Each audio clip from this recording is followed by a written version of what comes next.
ফজরের নামাজ পড়ে বাইজিদ বোস্তামি ওই খারাপ মেয়েটার দিকে রওনা দিলেন। কিছু কিছু মুরিদ বাইজিদ বোস্তামির সামনে এসে বলতে, হুজুর আপনি এত বড় একজন আল্লাহর ওলি, ওই খারাপ মেয়ের কাছে যাইন না হুজুর, ওই খারাপ মেয়ের কাছে গেলে জনগণ আপনাকে খারাপ মনে করবে। বাইজিদ বোস্তামি বললেন, ওয়ামান আহসানু قولا ممن دعا إلى الله وعمل صالحا وقال إنني من المسلمين।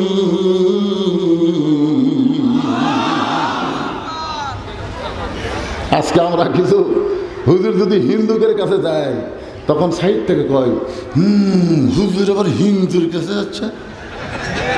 আমাকে টার্গেট যদি থাকে মুসলমান কর্ম, যাওয়া কি খারাপ?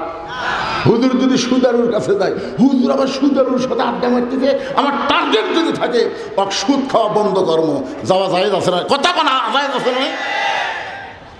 হুজুর আবার বেনামাজির সাথে আত্মীয়তা করতেছে, আমার টার্গেট যদি থাকে ওকে নামাজি বানাবো, তাহলে ওর কাছে যাওয়ার দরকার আছে না? নাই? টার্গেট খেয়াল করেন, টার্গেট খেয়াল করেন। ইসলামী দল এমনি এমনি কারোর কাছে যায় না, একটা টার্গেট নিয়ে পাও ফেলায়। জোরে করার কথা ঠিক না? না বুঝে কি বাইজিদ বোস্তামি যাচ্ছে ওই মেয়েটার সঙ্গে খারাপি করার জন্য, গেলে যায় নামাজ কান্দ। কিন্তু মুরিদরা বুঝবার না পরে কয়, হুজুর আপনি যাবেন না, জনগণ খারাপ বলবে। বাইজিদ বোস্তামি বলতেছেন কোরআনের আয়াত দিয়ে, কে কি বললো এইটা আমার ব্যাপার না, আমি টার্গেট নিয়ে যাচ্ছি। আমার সঙ্গে আছে কে? যেই খারাপ মেয়েটার কাছে গেছে, মানে বাড়ির ওই দরজা ঘরের কাছে গেছে, ওই এলাকার কিছু যুবক ঘুরতেছিল, কিছু যুবক ঘোরাফেরা করতেছিল। বাইজিদকে দেখেই কয়, নাউজুবিল্লাহ নাউজুবিল্লাহ, কে টুপি আলাইতে গেলে। সব যুবক বাইজিদকে দেখেই চিন্তা করছে যে একজন ভালো মানুষ যদি খারাপ জায়গাতে আসে, এই জায়গাতে আল্লাহর গজব হবে, এটি থাকার দরকার নেই। ওরাও গজবের ভয়ে সব চলে গেছে। কিন্তু একটা যুবক চিন্তা করতেছে, বাইজিদ তো সাধারণ কোনো মানুষ না, যেনাকে বলা হয় সুলতানুল আরফিন, ধরে কেন সুবহানাল্লাহ, আরেফ জগতের যিনি বাদশাহ, সেই বাইজিদের খারাপ মেয়ের কাছে কেন আসলো, এটা আমাকে একটু গোপন থেকে জানা দরকার। ওই ঘরের দেওয়ালের কোনায় ওই ছেলেটা লুকে আছে, সব যুবক চলে গেছে, ওই লুকে আছে। যে বাইজিদ বোস্তামির টার্গেট কি? বাইজিদ বোস্তামি ওই খারাপ মেয়েটার দরজায় গিয়ে সালাম দিলেন, আসসালামু আলাইকুম ইয়া হালাল বাইত, নবীর সুন্নত। আপনি সালাম দেবেন, যার বাড়িতে যাবেন কলিং বেলে চাপ দেবেন না, ঘটঘটি শব্দ করবেন না, আগে চিল্লাচিল্লি করবেন না। নবীর সুন্নত হলো আগে সালাম দেওয়া। ধরে তখন কি দেওয়া? সালাম দেওয়া। বাইজিদ বোস্তামি নবীর সুন্নত আদায় করছেন, আসসালামু আলাইকুম ইয়া হালাল বাইত। সঙ্গে সঙ্গে মেয়েটা দরজা খুলে বলতে, হুজুর হুজুর আপনি ভুল জায়গা চাচ্ছেন। ওই খারাপ মেয়েটা দরজা খুলে বলতে, হুজুর আপনি ভুল জায়গায় আছেন। আপনার বলেন তো খারাপ মেয়েও কিন্তু ভালো মানুষকে চিনে, যেরকম চিনিকে চেনে না। বাইজিদ বোস্তামিকে দেখি মেয়েটা বলতেছে, যার মাথায় টুপি, মুখে দাড়ি, পরনে জুব্বা। বাইজিদ বোস্তামি বললেন, তোমার ঘন্টার রেট কত? মেয়েটা যেই বলছে আপনি ভুল জায়গায় আছেন, বাইজিদ বোস্তামি বলতেছে তোমার ঘন্টার রেট কত? তখন মেয়েটা চুন করছে, কে রে, ই তো ঢপে হুজুর, ই তো ভেসে হুজুর। আমাদের বাংলাদেশে এরকম কিছু হুজুর সাদা সিনেমা আছে না? নাই? এটিএম শামসুজ্জামান, হুমায়ুন ফরিদি, ওরা দেখেন যখন সিনেমা করতো, মাথার টুপি, কপালত ও যে সাইড দিয়ে কড়া করে গাঁও জুব্বা গাঁও দিয়ে সিনেমা করতো। মাঝে মাঝে মেয়ে মানুষ চোখ মারতো, তখন সিনেমার মধ্যে তালি ফুটতো, হুজুর ওই হুজুর। বাংলাদেশের নাস্তিক মার্কা সিনেমা নাট্যকার যারা, এরা দেখবেন ভিলেনের পাঠ দেয় হুজুরক, আর লুচ্চার পাঠ দেয় নায়কক। খুব খেয়াল করে শুনবেন, লুচ্চার পাঠ দেয় হুজুরক, ভিলেনের পাঠ, আর লুচ্চার মতন সাইড যাদের, তাদেরকে দেয় নায়কের পাঠ। জনগণকে বুঝাবার চায় হুজুর আসলে ভালো না, আসলে মাথায় টুপি দিলে, মুখে দাঁড়িয়ে থাকলে সবাই হুজুর হয় না, এই মনে করে মেয়েটা ভাবতেছে যে লোকটা আমি হুজুর মনে করলাম, আর সেই লোকটা বলতেছে ঘন্টার রেট কত? মেয়েটা বলতেছে 10 দিরহাম। বাইজিদ বোস্তামি বলতেছেন আমি 24 ঘন্টার বুকিং নিলাম। কয় ঘন্টা? যে শুনেছে ওই যুবক যারা লুকে আছে, যে শুনছে 24 ঘন্টার বুকিং নিলাম, ওই মারছে দৌড়। অন্য যুবকেরা বলে দৌড়ের কেন রে? যুবক বলতেছে আরে পাগলা, হুজুরে করে পাওয়ার আছে রে, আমরা 1 ঘন্টায় নিবার পারি না, আর হুজুর 24 ঘন্টা নিছে। এখন বলেন হুজুরের পাওয়ার আছে না নাই? আছে। আজকে বাংলাদেশে দেখবেন কোন হুজুরের বউ দাদির কাছে কান্দে না, নানির কাছে কোন হুজুরের বউ কান্দে না, কারণ জানে হুজুর মানে মরদ পুরুষ। সুবহানাল্লাহ। আর যে প্যান্ট শার্ট পরা যদি সেটা খাড়া হয়ে পেশাব করে, ঠিক মতো পানি খরচ করে না, পেশাব না নিংড়িতে সেন্ট আনে, ও টপ টপ দিয়ে পেশাব দিয়ে ওই জিনিসটা নাপাক হয়ে যায়, আস্তে আস্তে ওই হিজড়ার মতন পুরুষ হয়। ধরে কোন কথা ঠিক না? যারা মাদ্রাসায় লেখাপড়া করে হুজুর, দেখবেন ছোট্টবেলা থেকে তারা পানি পেশাব করে পানি খরচ করে, এরা কোনদিন টাইট ফিটিং পোশাক পরে না, এরা ঢিলা পোশাক পরার কারণে হুজুরদের উপরে আল্লাহর একটা আলাদা রহমত আছে না নাই? ধরে কোন আছে না নাই? বাইজিদ বোস্তামের এই খবর শুনে যুবকটা মারছে দৌড়। বাইজিদ বোস্তামি ঘরের মধ্যে ঢুকলেন, 24 ঘন্টার বুকিং নিলেন 240 দিরহাম দিয়ে। বাইজিদ বোস্তামি ঘরের মধ্যে ঢুকে জায়নামাজ বিছাইলেন। সর্বপ্রথম যে অস্ত্রটা বিছাইলেন তার নাম হলো জায়নামাজ। আপনার বলেন তো জায়নামাজের পাওয়ার আছে? আল্লাহ কোরআনে বলেন, ইয়া আইয়ুহাল্লাযীনা আমানুস্তাঈনু বিস-সাবরি ওয়াস-সালাহ ইন্নাল্লাহা মা'আস-সাবিরিন। জায়নামাজের কি পাওয়ার? আজকে আমি আল্লাহর কোরআন দিয়ে সরাসরি আপনাকে দেখায় দেব। দেখবেন? দেখবেন? কারা কারা দেখবেন একটু দেখে জানাবেন। ওয়াজ তো বহু শুনলেন, 2 হাত তোলে আল্লাহকে দেখান তো ভাইজান। আগে জায়নামাজের পাওয়ার, তারপর আল্লাহর কোরআনের পাওয়ার, এই 2টা পাওয়ার আমরা দেখতে চাই। সবাই হাত তোলেন। লিল্লাহি তাকবীর। হাত নামান। আপনাদের কাছে আমি জানতে চাচ্ছি, বাইজিদ বোস্তামি জায়নামাজ ফালাছে কোন জায়গায়? আচ্ছা, জায়গা খারাপ, ঠিক আছে, কিন্তু জায়নামাজ বিছানোর পরে জায়নামাজের উপরে জায়গা খারাপ, তলে যা হয়ে যায়, উপরে খবর কি? আপনারা হয়তো জানেন না, এই পরশুরামের কাছে এসে সুলতান বলকি মহীশূর প্রথম কি বলছিল? যে ভাইরে কোনো কিছু দরকার নাই, খালি একটা জায়নামাজ বিছাবার দিত। তো পরশুরাম কয় জায়নামাজ লম্বা কত? কয় লম্বা হলো 2.5 হাত, ওসার হলো 2 হাত। পরশুরাম কয় মাত্র সামান্য একটা জায়নামাজ বিছা। সুলতান বলকি কয় কালে জায়নামাজটা বিচার পারলে হয়, বুঝলেন? পরশুরামের সামনে জায়নামাজ বিচার থাবাই থাবাই জায়নামাজ বড় হয়। সুবহানাল্লাহ কর না কেন? জায়নামাজে যে কি পাওয়ার, যে আয়াতে কারিমা তেলাওয়াত করলাম সেখান থেকে আপনাদেরকে আজকে দেখা দেবো, কলজা শান্তি হয়ে যাবে। কথাটা বলুন, কলজার মধ্যে একটা শান্তি আছে, দরকার আছে না?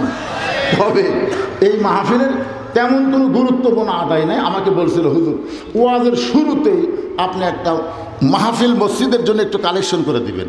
10 টাকা, 20 টাকা, 50 টাকা, 100 টাকা ব্যাগের মধ্যে জিনিস যা দেয়, এই দেখো জি হুজুর, মানে পাশে পাশে ঘুরতেছে, আমি তো বুঝতে পারছি।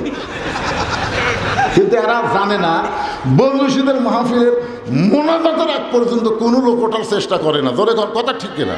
কিন্তু সবার একটা ধারণা, অনেক বক্তা কিছুক্ষণ ওয়াজ করতে লোক উঠে যাইতো, একটা ধারণা এটা সেই মালিক, এটা সেই মাল নামা যান। তারপরে আমি বললাম এর ভিতরে একটা এরকম করতেছে, ওটা দূর হয়ে যাক। ইসলাম ছাড়া অন্য কোনো জীবন ব্যবস্থা, ধর্ম কেউ যদি গ্রহণ করে, আল্লাহ বলেছেন কখনোই তা কবুল করা হবে না। আল্লাহর এই আয়াত অনুযায়ী আমাদের মতন ভাগ্যবান এই পৃথিবীতে আর কেউ নাই। যেরকম ঠিক কিনা? জন্মগতভাবে আল্লাহ আমাদের মুসলমানের ঘরে কবুল করেছেন। জন্মগতভাবে মুসলমানের ঘরে কবুল হওয়ার মধ্যে লাভটা কি? কি লাভ? অনেকে আমরা জানি না। বাপদাদার ধর্মে ইসলাম, আমিও মুসলমান, এইটুকুই আমাদের কাছে গুরুত্ব।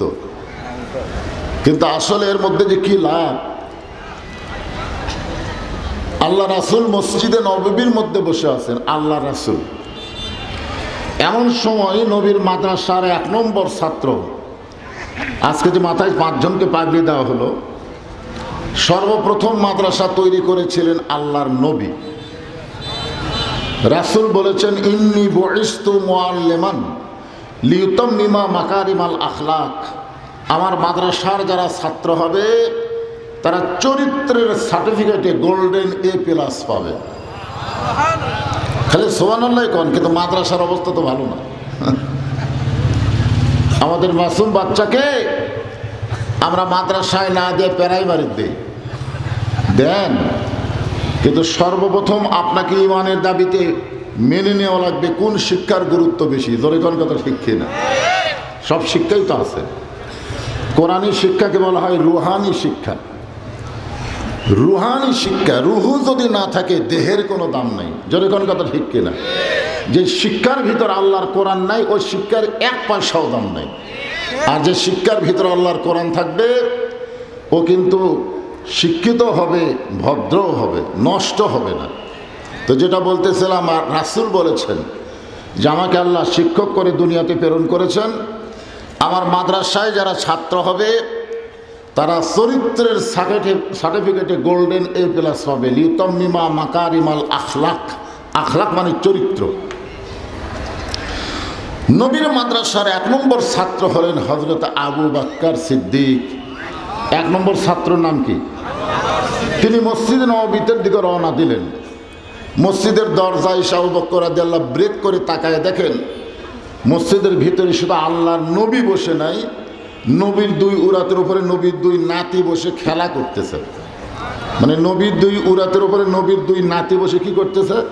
খেলা করতেছে। এক নাতি নবীর দাড়ি ধরে টান মারতেছে, আর এক নাতি নবীর মাথার টুপি খুলে ফেলে দিচ্ছে। আবু বকর রাদিয়াল্লাহু তাকায় দেখে নবী নাতিদ্বয়ের উপরে বিরক্ত না হয়ে বরং তাদেরকে বুকের মধ্যে নিয়ে তাদের কপালে, গালে, মুখে চুমু দিচ্ছে। হযরত আবু বকর রাদিয়াল্লাহু আসমানের দিকে তাকায় বলেন, আল্লাহ, এতদিন ধরে জানতাম আমার নবী শুধু বিশ্ব নবী, কিন্তু আজকে নিজের চোখে দেখলাম আমার নবী শুধু বিশ্ব নবী নয়, আমার নবী হলেন বিশ্বের 1 নম্বর নানা। জোরে কোন সুবহানাল্লাহ। আমরা যত নানা হই না কেন, রাসূলের মতন এমন ধৈর্যশীল নানা আমরা হবার পারবো? দাড়ি ধরে টান মারতেছে, টুপি খুলে ফেলে দিচ্ছে, আমরা হলে কি বলতাম? এই বেদব বলতাম কি? বলতাম না। কিন্তু আবু বকর রাদিয়াল্লাহু তাকায় দেখে নবীর মধ্যে কোনো বিরক্তি নাই, বরং 2 জনকে বুকের মধ্যে নিয়ে আদর করতেছে, চুমু খাচ্ছে। তাহলে বোঝা গেল আমাদের নবী শুধু 1 নম্বর নবী না, আমাদের নবী হলেন 1 নম্বর নানা। ধর এখন কয় নম্বর নানা? আপনি যেই দিকে যাবেন সেই দিকে আমাদের নবী কয় নম্বর? মাশাআল্লাহ। এই জন্য আল্লাহ বলেছেন, লাকাদ কানা লাকুম ফি রাসূলিল্লাহি উসওয়াতুন হাসানা। এই 2 নম্বর 3 নম্বরকে বাদ দাও, রাসূলকে তোমাদের আদর্শের নেতা হিসাবে গ্রহণ করে নাও। এ কথা কার? এমন সময় নবীর মাদ্রাসার 2 নম্বর ছাত্র, 1 নম্বর যদি আবু বকর হয়, 2 নম্বর হলেন হযরত ওমর। যেরকম 2 নম্বরের নাম কি? উনি মসজিদের দরজায় এসে বলতেছেন, আবু বকর ভাই, আপনি ভিতরে না ঢুকে দরজার দাঁড়িয়ে কেন জানতে চাই? আবু বকর বলে, মুচকি হাসিতে বলে, ওমর, একটাবার ভিতর দিকে তাকায় দেখো, একটাবার ভিতর দিকে তাকায় দেখো। ওমর ফারুক মসজিদের ভিতরে লক্ষ্য করে দেখলেন দাড়ি ধরে টান মারতে তো টুপি খুলে ফেলে দিচ্ছে। এটা সহ্য করতে না পেরে হযরত ওমর একটু রাগ করে বললেন, এই 2টা সন্তান বড় বেদব হয়ে গেছে, এরা সবসময় নবীকে কষ্ট দেয়। এই 2টা সন্তান কি হয়ে গেছে? বেদব হয়ে গেছে, এরা সবসময় নবীকে কষ্ট দেয়। সঙ্গে সঙ্গে আবু বকর শাহাদত আঙ্গুলি তুলে বলেন, ওমর, যেই কথা একবার বলেছ এ কথার 2য়বার বলো না। ওমর ফারুক 3 ধাপ পিছনে গেছে। 3 ধাপ পিছনে যাওয়ার কারণ হলো রাসূল বলেছেন, আমার সাহাবীদের মধ্যে সবচাইতে নরম হলো আবু বকর, সবচাইতে গরম হলো ওমর, সবচাইতে ধনী হলো ওসমান, সবচাইতে জ্ঞানী হলো আলী। ধরে খান সুবহানাল্লাহ। তাহলে 4 জন সবাই এক এক দিক দিয়ে কয় নম্বর? 1 নম্বর। তাহলে যিনি নরম তিনি কি দিছে? ধমক দিছে। আর যিনি গরম তিনি 3 ধাপ পিছনে গেছে। কারণ নরম মানুষ যদি গরম হয় তাহলে একটু সমস্যা আছে, আছে না নাই? আমাদের বাংলাদেশের নরম মানুষ বহুদিন পরে 24 সালের 5ই আগস্টে গরম হয়েছিল। ধরে কোন কথা ঠিক কি? সহ্য করতে করতে করতে যখন দেখলার হলো না, তখন কিন্তু মোটামুটি একটা গরম হলো। আর গরম যদি একবার হয়, নরমকে কিন্তু সহজে থামানো যায় না। ধরে কোন কথা ঠিক কি না? হ্যাঁ, এই যে গরম হয়েছে, আমি বলবো এদেরকে আর নরম ভাববেন না, এরা সব বুঝে শুনে কাজ করবে, ঠিক কিনা বলেন? হ্যাঁ। ওমর ফারুক 3 ধাপ পিছনে গেলেন, আবু বকর ভাই আপনি হঠাৎ এরকম গরম হওয়ার কারণ কি জানতে চাই। আবু বকর বলে, ওমর তুমি যে 2টা সন্তানকে বেয়াদব বললে, এই 2 জনকে তুমি চিনো? এই 2 জনকে তুমি জানো? এ কথা কিন্তু বলেনি, তুমি কি চিনো? আপনারা বলেন তো, জানা আর চিনা এর মধ্যে তফাৎ কি? আমার কথা কি আপনারা শুনবার পাচ্ছেন?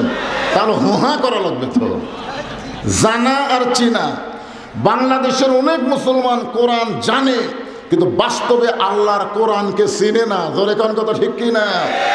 কোরআনকে যদি চিনতে পারত তাহলে মানুষের মতবাদ কোনোদিন গ্রহণ করত না, মানুষের সংবিধান কোনোদিন মানত না, একমাত্র আল্লাহর কোরআনকেই সংবিধান মেনে নিত। ধরে কোন কথা ঠিক কি না? যেই কোরআন সম্পর্কে আল্লাহ বলেছেন, অনুনাজ্জিলু মিনাল কুরআনি মা হুয়া শিফাউ ওয়া রাহমাতুল লিল মুমিনিন। ওমর ফারুক বলে, আবু বকর ভাই আমি এই 2 পুচকারে চিনবা না কেন?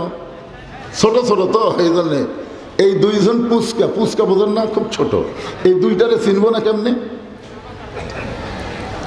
এরা হলো আলী আর ফাতেমার সন্তান।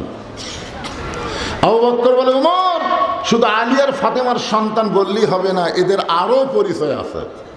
যেই বলছে আরো পরিচয় আছে, ওমর ফারুক থমকে গেলেন যে এই 2 জনের আবার আর কোন পরিচয়? আবু বকর বললেন, ওমর তুমি হিসাব করে দেখো তো কত বছর বয়সে ঈমান গ্রহণ করছা? ওমর ফারুক বললেন, আমি 27 বছর বয়সে ঈমান গ্রহণ করছি। আবু বকর বলে, আমি 35 বছর বয়সে ঈমান গ্রহণ করছি। এখন বলো ওমর, ঈমান গ্রহণ করার আগে তুমি কি ছিলে? ওমর ফারুক বলে, আমি কাফের ছিলাম। আবু বকর বলে, আমিও কাফের ছিলাম। তাহলে আমাদের 2 জনের হায়াতের জীবনে তুমি 27 বছর কুপুরে হালে কাটাইছো, আমি 35 বছর কুপুরে হালে কাটাইছি। আর যে 2 জনকে তুমি বেয়াদব বলতেছো, এরা জন্মসূত্রে জান্নাতি হয়ে জন্ম নিয়েছে। ওমর ফারুক বলে, আবু বকর ভাই এই চিন্তা তুমি কোনোদিন করি নাই, আজকে আমাদের চিন্তা করা লাগবে। আল্লাহ আমাদের প্রতি এত দয়া করেছেন, আমরা জন্মসূত্রে মুসলমান হয়ে জন্ম নিয়েছি। ধরে কার কথা ঠিক কি না? এটা কার দয়া? আরো জোরে, আল্লাহু লা ইলাহা ইল্লা হুয়াল হাইয়ুল কাইয়্যুম। ভাগ্যবান এমন একজন আল্লাহ পাইছি যে আল্লাহর কোনো কিছু বাদ দিলে মুসলমানের আল্লাহ বাদ দিবার পারবেন না। এখন যদি আপনি আলিফ বাদ দেন, লিল্লাহি মা ফিস সামাওয়াতি ওয়াল আরদ, আবার যদি মন চায় আর একটা লাম বাদ দিয়ে দেখেন আল্লাহ বাদ পড়ে নাই, লাহুল মুলকু ওয়া লাহুল হামদ। আবার যদি মন চায় আর একটা লাম বাদ দেন, আল্লাহ বাদ দিবার পারবেন না। হুয়াল্লাহুল্লাযী লা ইলাহা ইল্লাহু, এমন একটা আল্লাহ আমরা পাইছি যে আল্লাহর সব কিছু বাদ দিলে আল্লাহ বাদ পড়বে না। আমাদের আল্লাহ সদা বিরাজমান।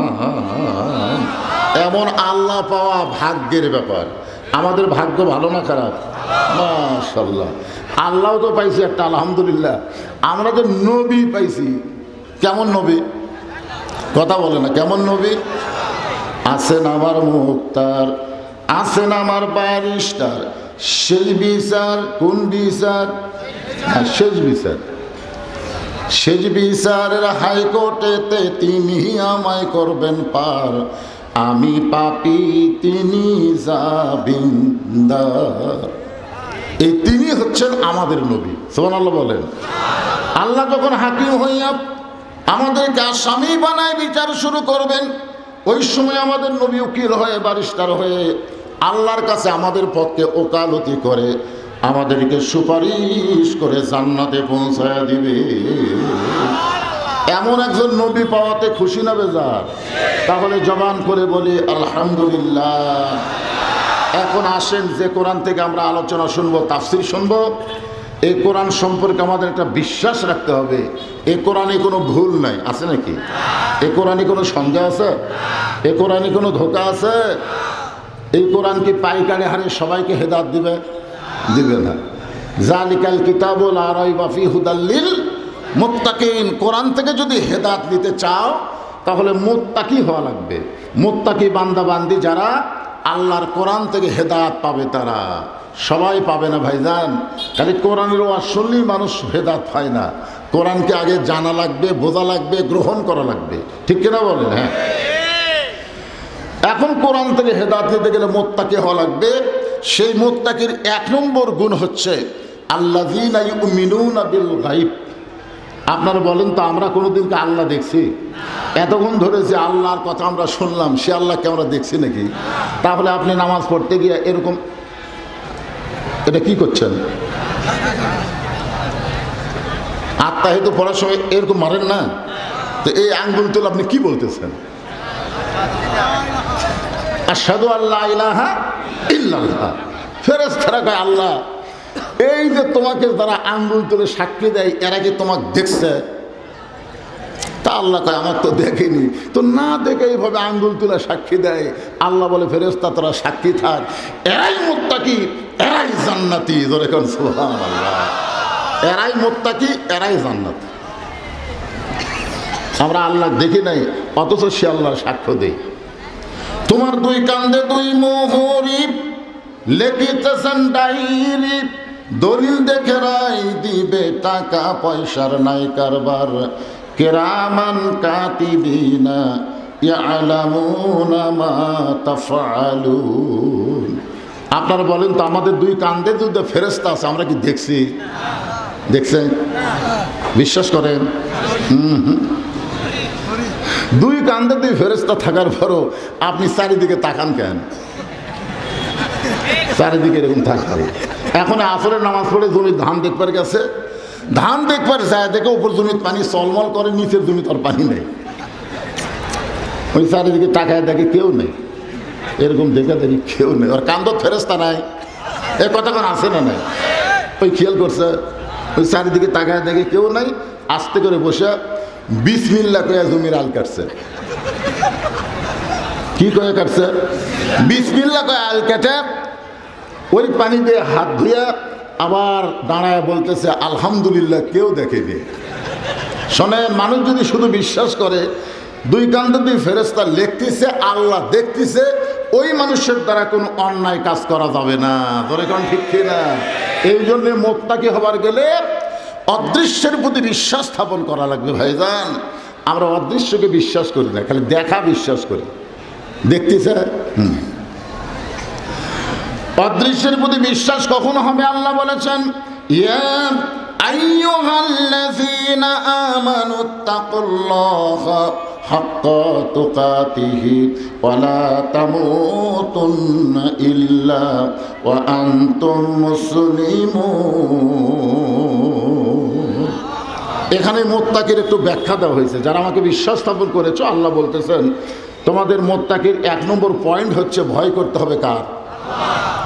আমরা যে আল্লাহ দেখিনি, সে আল্লাহ ভয় লাগবে? ওয়াজ দেওয়া হবে না তো, ওয়াজ দেওয়া হবে না। 5 বিবির সবচাইতে পুরাতন মসজিদ, আপনাদের আজকের এই মসজিদ হলো পুরাতন মসজিদ না? বড় মসজিদ, পুরাতন মসজিদ। আপনি এই মসজিদে জোহরের নামাজ সামনে কাতারে আদায় করবেন, আপনার নিয়ত ভালো না খারাপ? কিন্তু মসজিদের দরজাতে খেয়াল করে দেখেন, আপনার পায়ের জুতা 3000 টাকা দাম। এখন 3000 টাকার জুতা নিয়ে তো আপনি বিপদে পড়লেন যে আমি জুতা থুইয়া কি সামনে কাতারে যাব? তখন আপনার মন বলতেছে না, কারণ জুতা থুইয়া সামনে কাতারে গেলে আশা দেখবি জুতা নেই। তখন আপনি খুব চালাক হয়ে জুতা যখনই হাতত নিলেন, আপনি সত্যি করে বলেন তো, আল্লাহর ভয় নিছেন না চোরের ভয় নিছেন? তাহলে চোরের ভয়ে জুতা হাতত নিয়ে আপনি ঢোকার সময় ডান পায়ে ঢুকতেছেন, কোন পায়ে? একটা দোয়া পড়তেছেন, আল্লাহুম্মা ইফতাহলি আবওয়াব রাহমাতিক। তখন 2 কান্দে 2 ফেরেশতা বলতেছে, আল্লাহ আমরা কি লিখবো? আমরা এখন লিখবো কি? যেই ব্যক্তি চোরের ভয়ে জুতা হাতত নিয়ে ডান পা দিয়ে তোমার ঘর ঢোকে আবার দোয়া পড়তেছে, আমরা কি করব? আল্লাহ বলতেছে দরকার নেই, কোনো লেখারই দরকার নাই।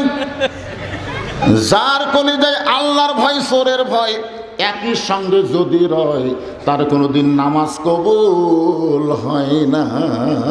ভয় করতে হবে শুধু কার? শুধু আল্লাহর ভয় যদি আমরা করতে চাই, 13 বছর নবী মক্কাতে ওয়াজ করলেন, 13 বছর নবী মক্কায় ওয়াজ করলেন, কলেমার দাওয়াত দিলেন, কাম হয় না। 13 বছরের সংখ্যা হলো 320 জন। নবী মক্কার জীবনে কলেমার দাওয়াত দিয়ে মুসলমানের সংখ্যা হলো কয়শো? 320 জন। তার মধ্যে 17 জনক ওরা পিটাই মারিছে। 320 জনের মধ্যে 17 জনক মারাই ফেলিস। তাহলে 13 বছরের ফসল হলো 320 জন। নবী হিজরত করে যখন মদিনাতে আসলেন, 8ম হিজরি, মাত্র 8 বছরে নবী 10,000 সাহাবী নিয়ে মক্কা বিজয় করলেন। কি বললেন? 13 বছরে 320 জন আর 8 বছরে 10,000 নিয়ে মক্কাত গেছে। যে মক্কা থেকে কাফেররা নবীরে তাড়াই দিয়েছে, ওই মক্কায় আবার দখল হয়ে গেছে। তার মানে কি বুঝতেছেন? খালি মক্কার ইসলাম যা কাম হবে না, মদিনার ইসলাম লাগবে। ধরে কোন ঠিক কিনা?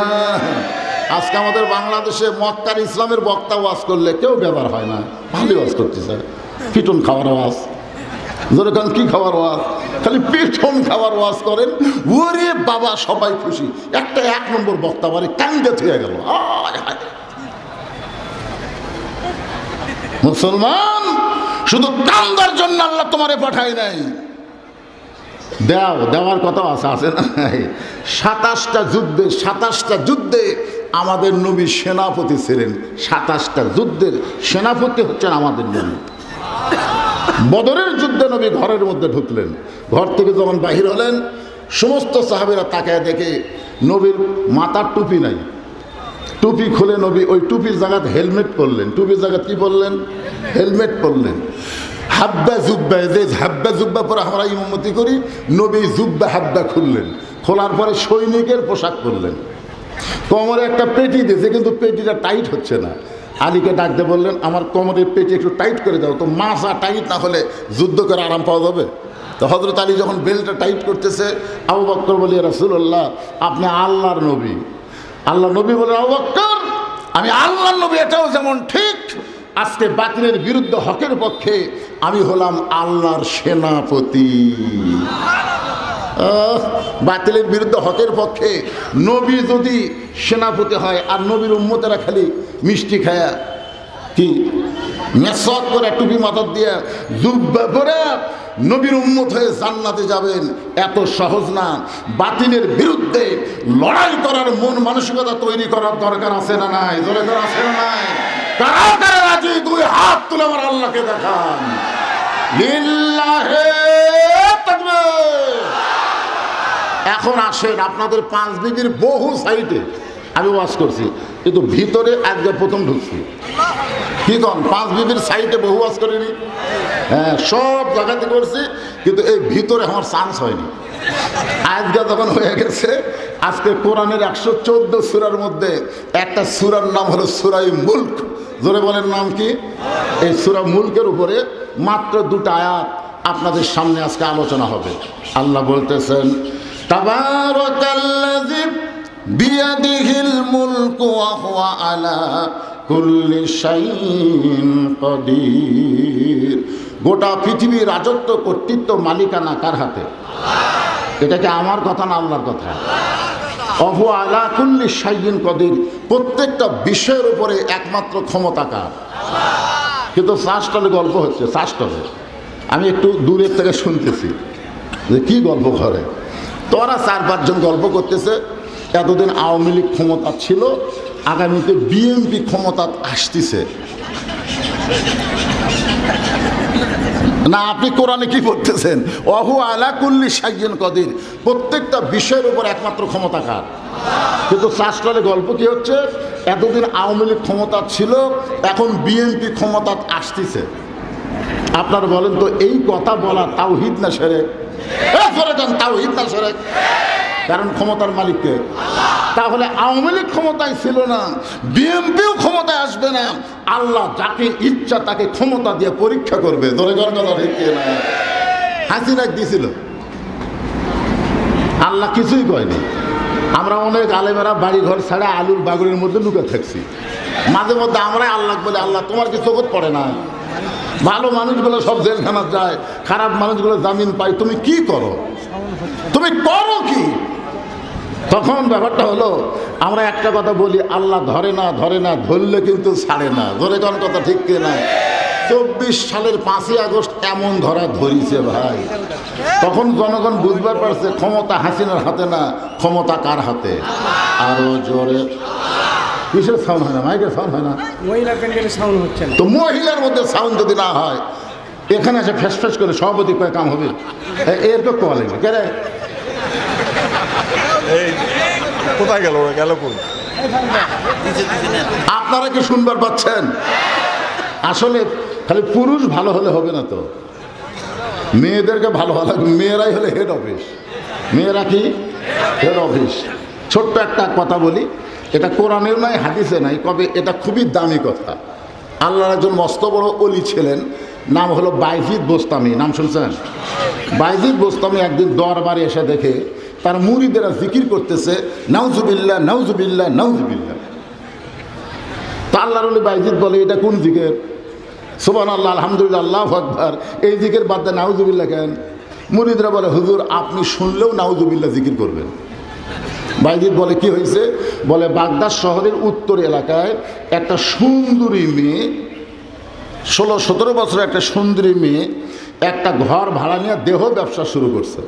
আর ওই মেয়ের পাল্লায় পড়ে শত শত যুবক চরিত্র নষ্ট করতেছে। এই খবর জানার পরে আমরা নাউজুবিল্লাহর জিকির ধরছি। রাস্তার দাঁড়ায় একজন পেশাব করতেছে, ওইটা এক মুরব্বী দেখছে। মুরব্বী দেখে মসজিদের বারান্দায় এসে বলতেছে নাউজুবিল্লাহ নাউজুবিল্লাহ। আর এক মুরব্বী কয়, কি হয়েছে ভাই? নাউজুবিল্লাহ কেন? বলে, এক ছেলে দাঁড়ায় পেশাব করতেছে। নাউজুবিল্লাহ। যাই শোনে তাই কয় নাউজুবিল্লাহ। 100 জন মসজিদের বারান্দায় নাউজুবিল্লাহ জিকির করতেছে, ওই বসবি? যে দাঁড়ায় পেশাব করতেছে কি বসবে? তো তাহলে নাউজুবিল্লাহ কুটি মারা লাগবে। যেখানে পেশাব করতেছে বিলাই যেমন ইন্দুর ধরে চুপি চুপি ওর পিছনে যায় নাউজুবিল্লাহ। এত জোরে সেন টানবি না, একে চামড়া আটকে যাবি। জোরে কোন কথা ঠিক কিনা? জাগা মতো না দে, ও জায়গা থেকে কাম হই ভাই। বাইজিদ বোস্তামি বললেন, তোমরা যদি 1000 বছর জিকির করো, নাউজুবিল্লাহর জিকির দিয়া ওই খারাপ মেয়ের হাত থেকে তোমরা যুবকদের বাঁচাবার পারবা না। মুরিদরা বলে, হুজুর তাহলে খারাপ মেয়ের হাত থেকে যুবকদের বাঁচাতে গেলে লাগবে কি? বাইজিদ বোস্তামি বললেন, ওই খারাপ মেয়ের কাছে যাওয়া লাগবে। যেই বলছে খারাপ মেয়ের কাছে যাওয়া লাগবে, সমস্ত মুরিদ বসে ছিল, এখন খাড়া হয়ে গেছে। নাউজুবিল্লাহ। হুজুর ভালো মানুষ কোনোদিন খারাপ জায়গা যায়? ভালো মানুষ কোনোদিন খারাপ জায়গা যায়? যায় না। আপনারা কোন তো, সংসদ ভবন কি খারাপ জায়গা? ইউনিয়ন পরিষদ কি খারাপ জায়গা? উপজেলা পরিষদ কি খারাপ জায়গা? প্রত্যেকটা জায়গায় হলো ভালো জায়গা, কিন্তু খারাপ মানুষও পাঠানোর কারণে জায়গা খারাপ হয়ে যায়। জোরে কোন কথা ঠিক না? আবার যদি ভালো মানুষ খারাপ জায়গা যায়, ওই খারাপ জায়গাটাও ভালো করে দেয় দেয় না। বাইজিদ বোস্তামি বললেন, ওই খারাপ মেয়ের কাছে যাওয়া লাগবে। মুরিদরা কয় নাউজুবিল্লাহ, ভালো মানুষ কোনদিন খারাপ জায়গা যায়? বাইজিদ বোস্তামি বললেন, তোমরা যদি না যাও তাহলে আগামীকাল ফজরের পরে আমি নিজেই যাব। সমস্ত মুরিদ বলে, আপনি আল্লাহর ওলি হয়ে ওই খারাপ মেয়ের কাছে কেন যাবেন? বাইজিদ বোস্তামি বললেন, আমি একা একা যাব না, আমি 2টা পাওয়ার নিয়ে যাব। একটা পাওয়ার হলো জায়নামাজ, আর একটা পাওয়ার হলো আল্লাহর কোরআন। শহীদ প্রেসিডেন্ট জিয়া রহমানকে যখন হত্যা করলো, তখন ওনার কাছে একটা ব্রিফকেস ছিল, একটা আমরা কই সুটকেস, গ্রামগঞ্জের ভাষা হলো সুটকেস। তো সবাই সুটকেস খুলে দেখে কি আছে এর ভেতরে, দেখে যে একটা জায়নামাজ আর একটা কোরআন শরীফ। সুবহানাল্লাহ মুখত আসে না? আরে আমার একজন ওস্তাদ ছিল, মোস্তাফিয়া সরকারি মাদ্রাসার প্রিন্সিপাল, আল্লামা নজিবুল। শহীদ প্রেসিডেন্ট জিয়াউর রহমান সম্পর্কে ওনাকে জিজ্ঞাসা করার, হুজুর জিয়া রহমান কেমন ছিলেন? উনি বললেন, উনি হচ্ছেন হযরত উমর ফারুকের সিমটম। ধরে কোন সুবহানাল্লাহ। যাই দুনিয়া থেকে বিদায় নিলে তার সুটকেসের মধ্যে জায়নামাজ কোরআন পাওয়া যায়, ব্যাংক ব্রাঞ্চে 1টা টাকাও পাওয়া যায় নাই। এমনি দুনিয়ার মানুষ তাকে এত ভালোবাসে। শুধু বাংলাদেশের মানুষ না, সৌদি আরবে যান হজ করবার, আরাফার ময়দানে যেখানে কোনো পাপী যদি মনে করে আমার পাপ আল্লাহ মাফ করেনি, এই মনে করলেই কবিরা গুনাহ হবে। মানে আরাফার ময়দানে গেলে আল্লাহ সবাইকে মাফ করে দেয়, সুবহানাল্লাহ করেন। আর সে আরাফার ময়দানে জিয়াউর রহমান এমন কিছু গাছ লাগাছে ভাই, নিমের গাছ আমাদের বাংলাদেশে কয়, কিন্তু ওখানে নিমের গাছ না, ওখানে হলো জিয়া টিরি। আমি একটা গাছের নিচে বসে আরাম করতে, হঠাৎ একটা বাতাস লাগলো। বিশ্বাস করেন এই বাতাস মনে হয় দুনিয়ার কোনো বাতাস নয়, ওই বাতাসটা মনে হয় আল্লাহর জান্নাত থেকে আসতেছে। যেরকম সুবহানাল্লাহ। ওখানে একটা মসজিদ আছে, শুধু ওই আরাফার দিনে খোলা হয়, মসজিদে নামিরা। মসজিদে নামিরাই যখন ইমাম সাহেব খুতবা দেয়, ওই খুতবার মধ্যে জিয়াউর রহমানের নাম উল্লেখ করে দোয়া করা হয়। আপনারা বলেন কারণ কি? তার আমলের অংশ হলো কোরআন আর জায়নামাজ। ধরে কোন সুবহানাল্লাহ। বাইজিদ বোস্তামি বললেন, আমি একা যাব না, আমি যাব কোরআন নিয়ে, জায়নামাজ নিয়ে। পরদিন ফজরের নামাজের পরে বাইজিদ বোস্তামি আল্লাহর কোরআন আর জায়নামাজ নিয়ে ওই খারাপ মেয়েটার দিকে রওনা দিল। আমার মায়েরা যারা পর্দার অন্তরে বসে আছেন, আজকে আপনাদের জন্য আমার কিছু ওয়াজ করাই লাগবে, তবে যেইটা আমি ধরেছি আগে একটু খেয়াল করেন। আল্লাহ বলতেছেন, তাবারাকাল্লাযী বিয়াদিহিল মুলক, গোটা পৃথিবীর রাজত্ব কর্তৃত্ব মালিকানা কার হাতে? ওয়া হুয়া আলা কুল্লি শাইইন কাদির, সকল বিষয়ের উপরে একমাত্র ক্ষমতা কার? এটা কি বিশ্বাস করেন? মাশাআল্লাহ। এখন 5 তলা বিল্ডিংয়ের উপরে 1.5 লাখ টাকার খাট, 12,000 টাকার কম্বল, রাত 9টার সময় ওড়ে তামানি দিয়ে বলতেছে, আমার বাড়ি, আমার ঘর, আমাক নামাইকে। মাঝে মধ্যে এরকম একটু মশা হয় না? ঘাড় কাত করে দেখতেছি। কি দেখতেছেন ভাই? 6 তলার ভিত দিছি, হুজুর 4 তলা হচ্ছে, রড বাইর করে থুছি। 2 কান্দের ফেরেশতা কয়, রে তুই যখন উপর দিকে তাকাস তখন আমার চাপ লাগে রে, এইরকম তখন তাকায়, তখন চাপ লাগে না? উপর দিকে কি দেখিস রে পাগলা? নিচের দিকে দেখে। তুই যতই উপর দিকে তাকা, উপর থাকতে পারবি না, তোকে নিচে আসা লাগবে। এখন 5 তলায় 1.5 লাখ টাকার খাট, 12,000 টাকার কম্বল, অর্ধেক কয় আমার বাড়ি, আমার ঘর, আমাক নামাইকে। এই কয়ে 9টার সময় একটা ঘুমাইছে। 2 কান্দের 2 ফেরেশতা বলতেছে, আল্লাহ, ঘুমের আগে মানুষ দোয়া পড়ে, আল্লাহুম্মা বিইসমিকা আমুতু ওয়া আহইয়া। আর এই বেটা কি কয়ে ঘুমাইলো? এক বলে না মানার কেউ নাই। রাত 3টার সময় একটা ভূমিকম্প হচ্ছে। ধরে কি কম্প? খালি বিল্ডিং লড়ে উঠছে। যারা এত উঁচে উঁচে বিল্ডিং বানাচ্ছে, আপনারা তো ভূমিকম্পের সময় নাম্বার কয়া লাগবে, নাম্বার কয়া লাগবে, খালি বিল্ডিং এরকম একটা কাঁপ দিছে, ওই এত ফোর্সে নামছে, বুঝলেন? কম্বলের মধ্যে লুঙ্গি খোলা আছে, এই লুঙ্গিটাও পরার টাইম পায়নি। ফেরেশতারা বলতেছে, আল্লাহ নামাইলা, তাই বলে ন্যাংটা করে নামালা। এখান থেকে প্রমাণ হবে 41 সাল ক্ষমতা না, 24 সালে আল্লাহ ন্যাংটা করে নামাবার পারে। ধরে সমস্ত ক্ষমতার মালিককে, হ্যাঁ বিশ্বাস করেন। এখন সামনে যারা ক্ষমতার যাওয়ার চিন্তা করতেছেন, ক্ষমতা আপনাদের না, ক্ষমতা কার? এরপর আল্লাহ বলতেছেন, আল্লাযী খালাকাল মাউতা ওয়াল হায়াতা লিয়াবলুয়াকুম আইয়ুকুম আহসানু আমালা ওয়া হুয়াল আজিজুল গফুর। মৃত্যু এবং হায়াতকে সৃষ্টি করছেন কে? এখানে আল্লাহ কিন্তু বলতে, খুব মনে করে দেন, আপনাকে এতগুলো মানুষের মধ্যে এমন কোনো ব্যক্তি এখানে আছেন যে বলতে পারবে, হুজুর আমার বাড়ি খুবই নিকটে, এই মাহফিল থেকে আমার বাড়ি খুবই নিকটে, আমি বাড়ি যাবই। আল্লাহ বলতেছেন খালাকাল মাউতা ওয়াল হায়াতা। খুব খেয়াল করবেন, আগে আল্লাহ মৃত্যুর কথা বলেছেন, তারপরে হায়াতের কথা বলেছেন। আমরা যারা এখানে বসে আছি, আমাদের সবচাইতে নিকটতম জিনিসের নাম হলো মৃত্যু, সবচাইতে নিকট। এখানে যত এবারে মোবাইলটা কি করে রে, সব এই দিকে টাকা থাকে, বোঝেন না? সমস্ত মানুষ, যুবক বলেন, মুরব্বী বলেন, কচি কাঁচা বলেন, সবাইকে মানে নেওয়া লাগবে। আমাদের সবচেয়ে নিকটতম জিনিসের নাম কি? মিশে মায়ায় বন্দি থাইকা করলাম কত খেলা, পশ্চিমে তাকায় দেখো তোমার ডুইবা গেছে বেলা, এক পলকের নাই ভরসা, মিশে সকল আশা, কখন বুঝি দারুণ ঝড়ে ভাঙবে তোমার বাসা। আমার হীরামন পাখি আমার কি গুনাহ হবে? তাহলে আমার সঙ্গে একটু গাও। আজ থেকে 50 বছর আগেকার গান, এখনকার যুবকেরা জানি না।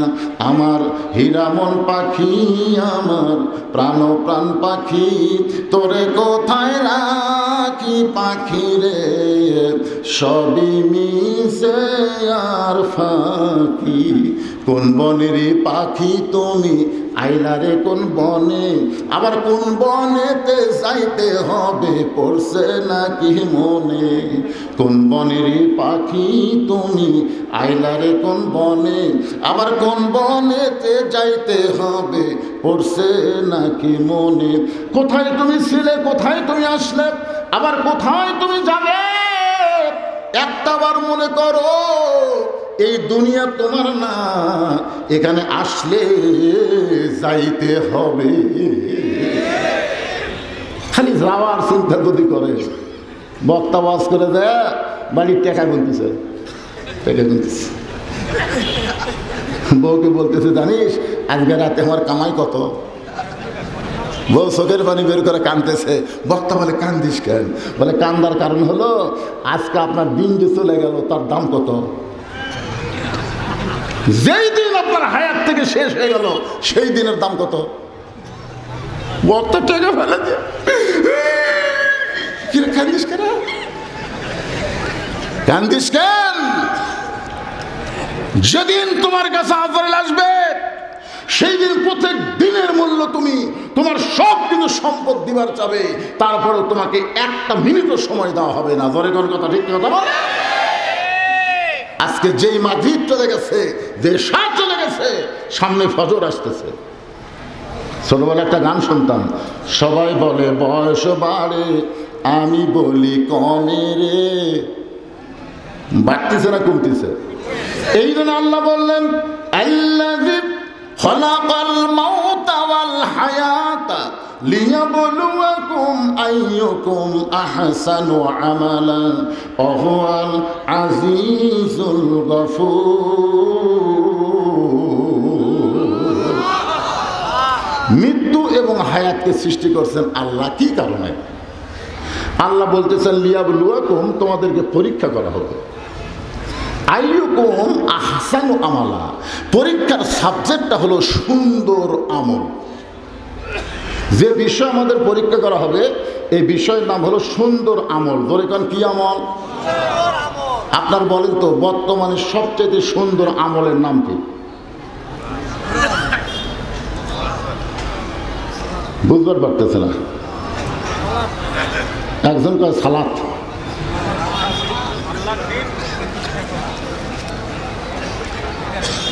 আমি আপনাদের বুঝাই দিচ্ছি। আল্লাহ রাসূল প্রথম যেই নামাজের আজান হয়েছে এই নামাজ হলো জোহরের নামাজ। ধরে বলেন কোন নামাজ? জোহরের নামাজ।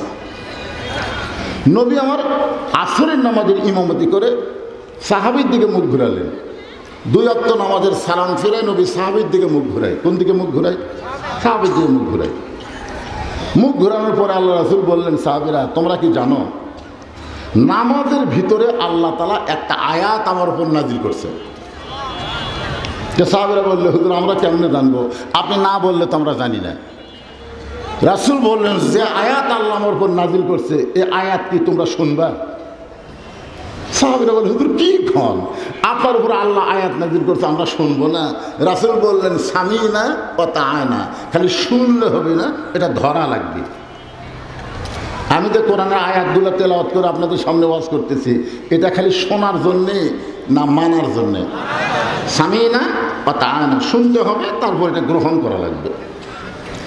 আল্লাহ নবী বললেন নামাজ অবস্থায় আল্লাহ তাআলা আমার উপর একটা আয়াত নাজিল করলেন। আয়াতটা হলো ইয়া আইয়ুহান নাবিয়্যু হারজিল মুমিনিনা আলাল কিতাল। ওগো নবী, শুধু জামাতবদ্ধ হয়ে কাতার সোজা করে নামাজ পড়লে হবে না। যারা আপনার পিছনে জামাতবদ্ধ হয়ে নামাজ পড়তেছে তাদেরকে আপনি সৈন্য হিসাবে গড়ে তোলেন। যারা আপনার পিছনে নামাজ পড়তেছে জামাতবদ্ধ হয়ে কাতার সোজা করে, তাদেরকে আপনি সৈন্য হিসাবে গড়ে তোলেন।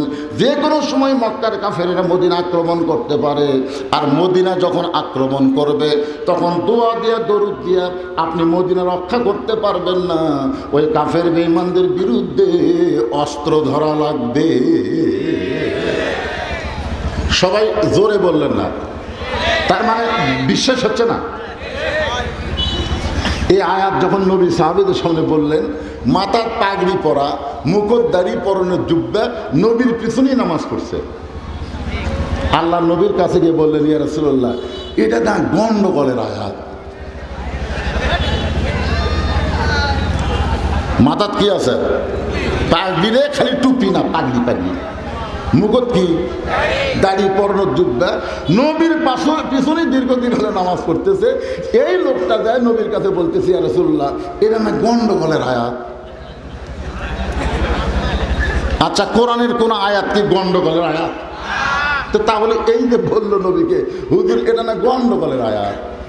আজকে আমাদের বাংলাদেশে ইসলামী আন্দোলনকে অনেকে গন্ডগোল মনে করে। জোরে খান কথা ঠিক কিনা? ইসলামী আন্দোলন কি গন্ডগোল? ইসলামী আন্দোলন হলো বাতিলের বিপক্ষে হকের বিজয়। জোরে খান কথা ঠিক কিনা? যেটা প্রত্যেকটা নবীরা করেছেন, সাহাবীরা করেছেন। তো এখন টুপি দাড়ি জুব্বাওয়ালা বলতেছে এটা না গন্ডগোলের আয়াত। সঙ্গে সঙ্গে নবী আসমানের দিকে তাকায় বলে, আল্লাহ, এতদিন হলে আমার পিছনে নামাজ পড়ে, এই লোকটা বলতেছে এটা গন্ডগোলের আয়াত, তাহলে কে? একটা আমি নবী চিনবার পারতেছি না, টুপি আছে, দাড়ি আছে, দুব্বা আছে, আসলে কে? এমন সময় আল্লাহ তাআলা আবার আয়াত নাযিল করে বললেন, অমিনান নাসি মাইয়াকুলু আমান্না বিল্লাহি ওয়া বিল ইয়াউমিল আখিরি ওয়া মা হুম বিমুমিনিন।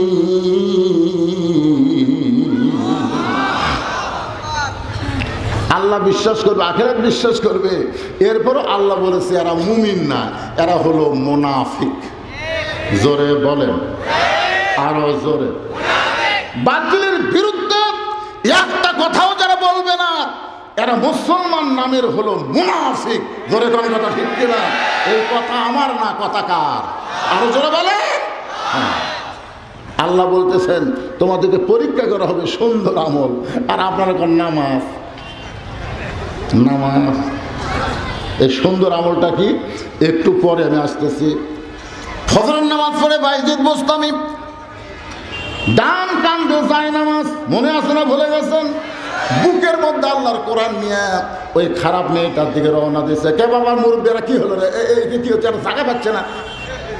এই দুটাকে রে, এই দুটাকে ডান কান্দের ওপর কি নিছে? খেয়াল করেন, খেয়াল করে শোনেন। যায় নামাজ, বুকের মধ্যে আল্লাহর কোরআন নিয়ে ফজরের নামাজ পড়ে বাইজিদ বোস্তামি ওই খারাপ মেয়েটার দিকে রওনা দিলেন। কিছু কিছু মুরিদ বাইজিদ বোস্তামির সামনে এসে বলতে, হুজুর আপনি এত বড় একজন আল্লাহর ওলি, ওই খারাপ মেয়ের কাছে যাইন না হুজুর। ওই খারাপ মেয়ের কাছে গেলে জনগণ আপনাকে খারাপ মনে করবে। বাইজিদ বোস্তামি বললেন, ওয়ামান আহসানু قولا ممن دعا إلى الله وعمل صالحا وقال إنني من المسلمين।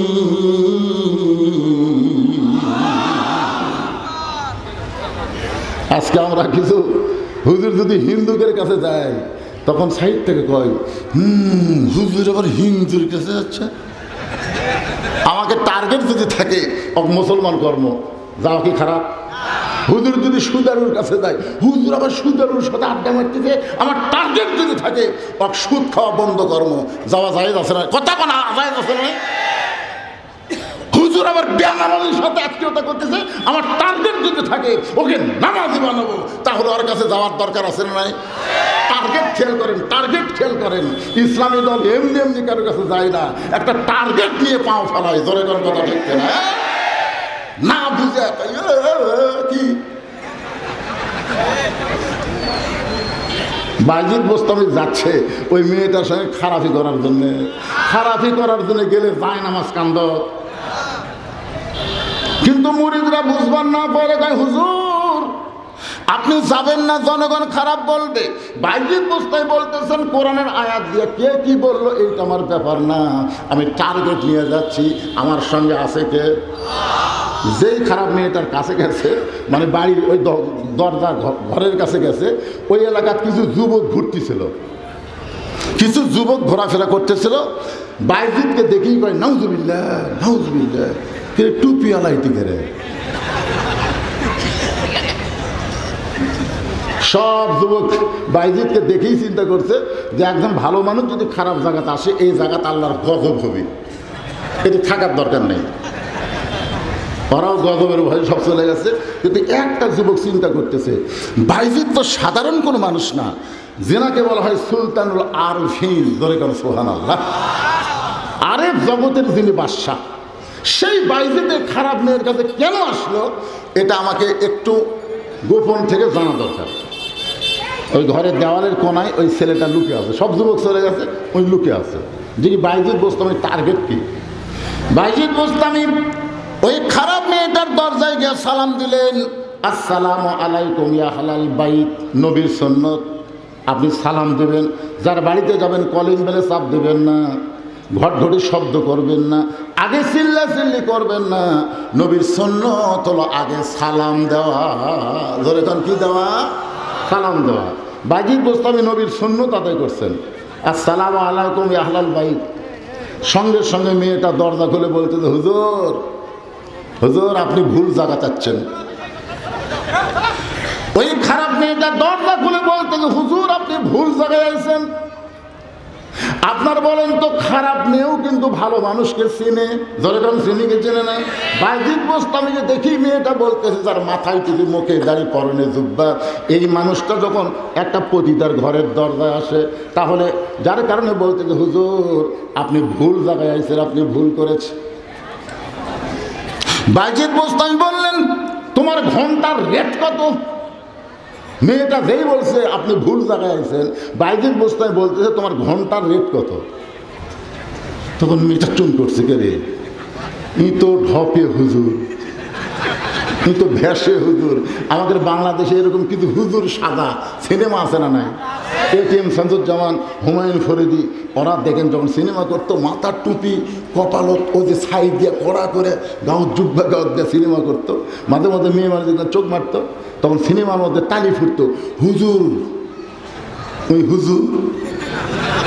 বাংলাদেশের নাস্তিক মার্কা সিনেমা নাট্যকার যারা, এরা দেখবেন ভিলেনের পাঠ দেয় হুজুর, আর লুচ্চার পাঠ দেয় নায়ক।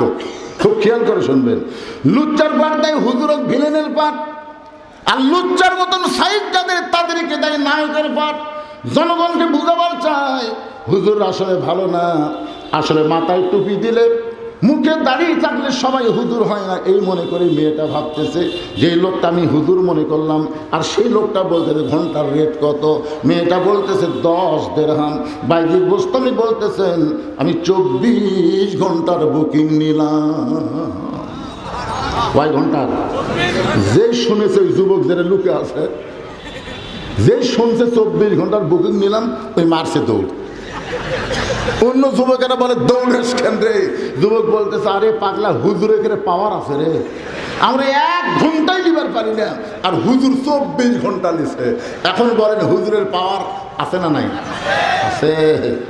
আজকে বাংলাদেশে দেখবেন কোনো হুজুরের বউ দাদির কাছে কান্দে না, নানির কাছে কোনো হুজুরের বউ কান্দে না, কারণ জানে হুজুর মানে মরদ পুরুষ। সুবহানাল্লাহ। আর যে প্যান্ট শার্ট পরা যদি সেটা খাড়া হয়ে পেশাব করে, ঠিক মতো পানি খরচ করে না, পেশাব না নিংড়িতে সেন্ট টানে, ও টপ টপ দিয়ে পেশাব দিয়ে ওই জিনিসটা নাপাক হয়ে যায়, আস্তে আস্তে ওই হিজড়ার মতন পুরুষ হয়। ধরে কোন কথা ঠিক না? যারা মাদ্রাসায় লেখাপড়া করে হুজুর, দেখবেন ছোট্টবেলা থেকে তারা পানি পেশাব করে, পানি খরচ করে, এরা কোনদিন টাইট ফিটিং পোশাক পরে না, এরা ঢিলা পোশাক পরার কারণে হুজুরদের উপরে আল্লাহর একটা আলাদা রহমত আছে না নাই? ধরে কোন আছে না নাই? বাইজিদ বুস্তামির এই খবর শুনে যুবকটা মারছে দৌড়। বাইজিদ বুস্তামি ঘরের মধ্যে ঢুকলেন, 24 ঘন্টার বুকিং নিলেন 240 দিরহাম দিয়ে। বাইজিদ বুস্তামি ঘরের মধ্যে ঢুকে জায়নামাজ বিছাইলেন। সর্বপ্রথম যে অস্ত্রটা বিছাইলেন তার নাম হলো জায়নামাজ। আপনার বলেন তো জায়নামাজের পাওয়ার আছে? আল্লাহ কোরআনে বলেন, ইয়া আইয়ুহাল্লাযীনা আমানুস্তাঈনু বিস-সাবরি ওয়াস-সালাহ ইন্নাল্লাহা মা'আস-সাবিরিন। জায়নামাজের কি পাওয়া আজকে আমি আল্লাহর কোরআন দিয়ে সরাসরি আপনাকে দেখায় দেব, দেখবেন দেখবেন কারা কারা দেখবেন একটু দেখে জানাবে। ওয়াজ তো বহু শুনলেন, দুই হাত তো আল্লাহকে দেখান তো ভাইজান। আগে জায়নামাজের পাওয়ার, তারপর আল্লাহর কোরআনের পাওয়ার, এই দুইটা পাওয়ার আমরা দেখতে চাই। সবাই হাত তোলেন, লিল্লাহি তাকবীর। হাত নামান। আপনাদের কাছে আমি জানতে চাচ্ছি, বাইজিদ বোস্তামি জায়নামাজ ফালাসে কোন জায়গায়? আচ্ছা, জায়গা খারাপ, ঠিক আছে, কিন্তু জায়নামাজ বিছানোর পরে জায়নামাজের উপরে জায়গা কি খারাপ? তলে যা হয়ে যায়, উপরের খবর কি? আপনারা হয়তো জানেন না, এই পরশুরামের কাছে এসে সুলতান বলকি মহীশূর প্রথম কি বলছিল? যে ভাইরে কোনো কিছু দরকার নাই, খালি একটা জায়নামাজ বিছাবার দিত। তো পরশুরাম কয় জায়নামাজ লম্বা কত? কয় লম্বা হলো 2.5 হাত, ওসার হলো 2 হাত। পরশুরাম কয় মাত্র সামান্য একটা জায়নামাজ বিছা। সুলতান বলকি কয় কালে জায়নামাজটা বিচার পারলে হয়, বুঝলেন? পরশুরামের সামনে জায়নামাজ বিচার থাবাই থাবাই জায়নামাজ বড় হয়। সুবহানাল্লাহ কর না কেন? জায়নামাজে যে কি পাওয়ার, যে আয়াতে কারিমা তেলাওয়াত করলাম সেখান থেকে আপনাদেরকে আজকে দেখা দেবো, কলজা শান্তি হয়ে যাবে।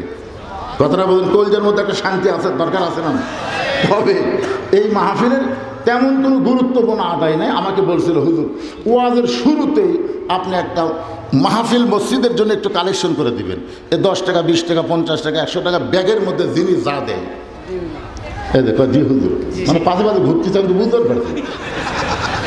কিন্তু এরা জানে না, বন্ধুশীদের মাহফিলের মোনাজাতের আগ পর্যন্ত কোনো লোক ওঠার চেষ্টা করে না। ধরে কথা ঠিক কিনা? কিন্তু সবার একটা ধারণা, অনেক বক্তা কিছুক্ষণ ওয়াজ করতে লোক উঠে যাইতো, একটা ধারণা এটা সেই মালিক, এটা সেই মাল নামা জান। তারপর আমি বললাম এর ভিতরে একটা এরকম করতেছে, ওটা দূর হয়ে যাক। সুবহানাল্লাহ মুখত আসে না? কি কইলেন খেয়াল করছেন? আমাকে আল্লাহ যত সম্পদ দিছে, এই সম্পদ গুদামে রাইখা, গুদামে তালা দিয়ে ওই তালার চাবি টানতে একটা উট হিমশিম খায়। আল্লাহ নবী ওসমান, আল্লাহ তোমাকে এত সম্পদ দান করেছে, সেই সম্পদ যদি আল্লাহ ফেরত চায়, আল্লাহ দেওয়া সম্পদ যদি আল্লাহ ফেরত চায়, তখন তুমি কি করবা? সঙ্গে সঙ্গে ওসমান করে মারছে দৌড়। যেই দৌড় মারছে, ওমর ফারুক বললেন, নবী গো, ওসমান গনি যে হারে দৌড় মারলো, আপনি কি চিন্তা করেন? রাসূল বলে, ওমর, আজ যদি কোনো কথা বলো না, কথা বলবার গেলে তদন্ত করে বলা লাগবে। সুবহানাল্লাহ।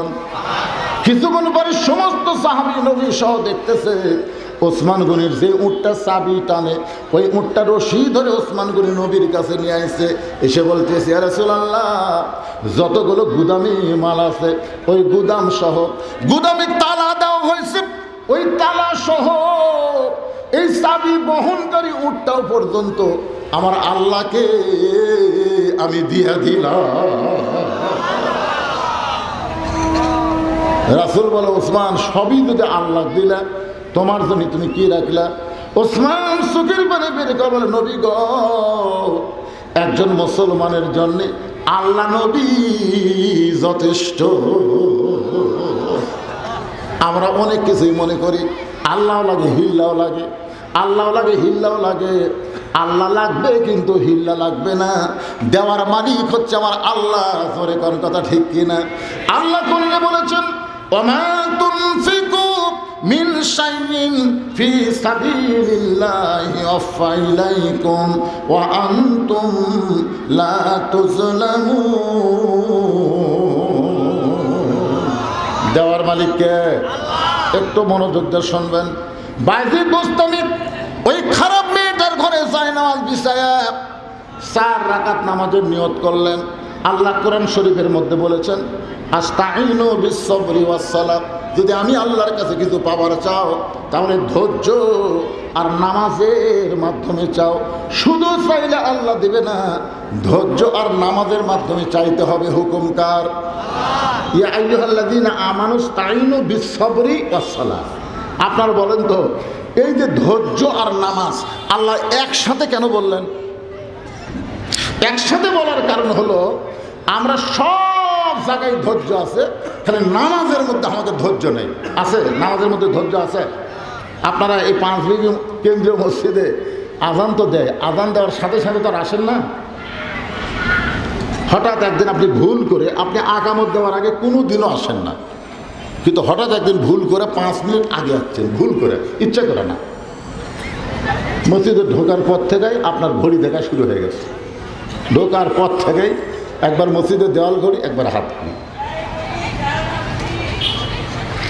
5 মিনিটের মধ্যে কমপক্ষে 5 বার আপনি দেখছেন। দেখার পরও পাশের জনক বলতেছেন, ভাই ঘড়ি কি ঠিক আছে? দেখো তো আর কয় মিনিট। তখন বলতেছে, ভাই রে আরও 4 মিনিট আছে। তখন আফসোস করে বলতেছে, আজ ঘড়ি লড়তেছে না ভাই রে, আজ ঘড়ি লড়তেছে না।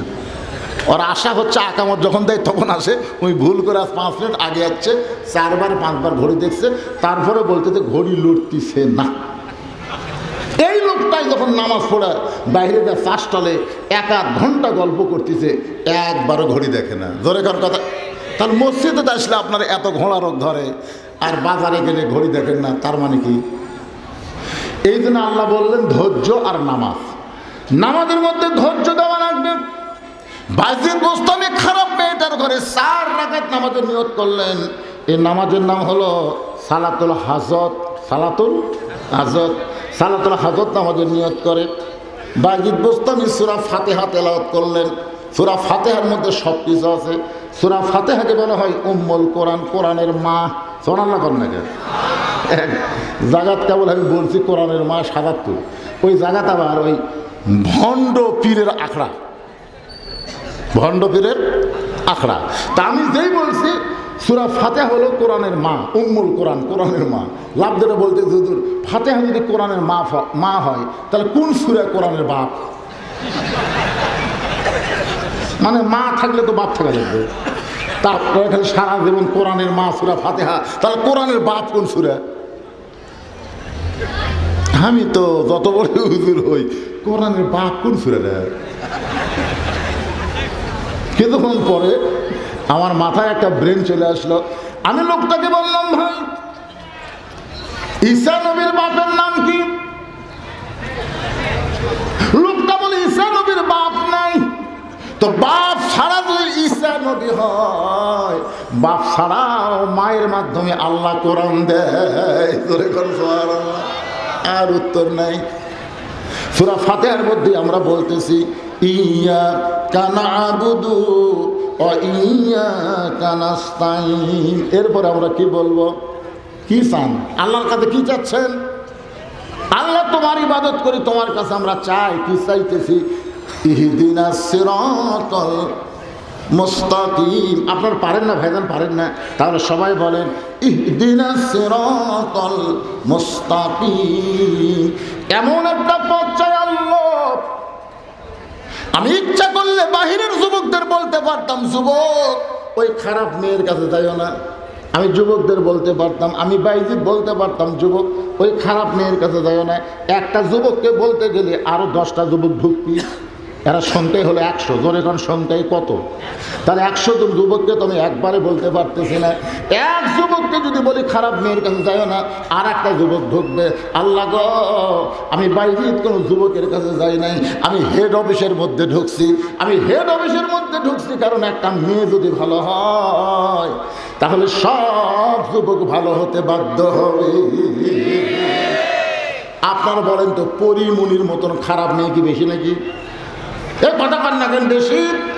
খুব বেশি না। 2-4টা পরিমণি যদি বাংলাদেশে থাকে, আমাদের অধিকাংশ যুবক নষ্ট হয়ে যাবে। খারাপ মেয়ের সংখ্যা বেশি না, কিন্তু অল্প মেয়ের মাধ্যমে হাজার হাজার যুবকের চরিত্র নষ্ট হয়ে যায়। এই জন্য বাইজিদ বোস্তামি বলতেছে, আল্লাহ আমি হেড অফিসের মধ্যে ঢুকছি, একটা মেয়ে যদি ভালো হয় তাহলে যুবকগুলো ভালো হবে।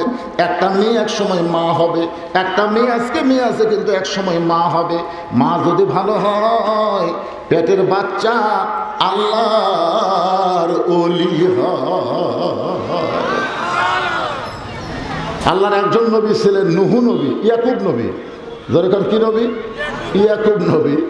একদিন নির্জনে বসে আল্লাহ বলতেছে, আল্লাহ আমাকে আপনি 12টা সন্তান দিলেন, 12টা।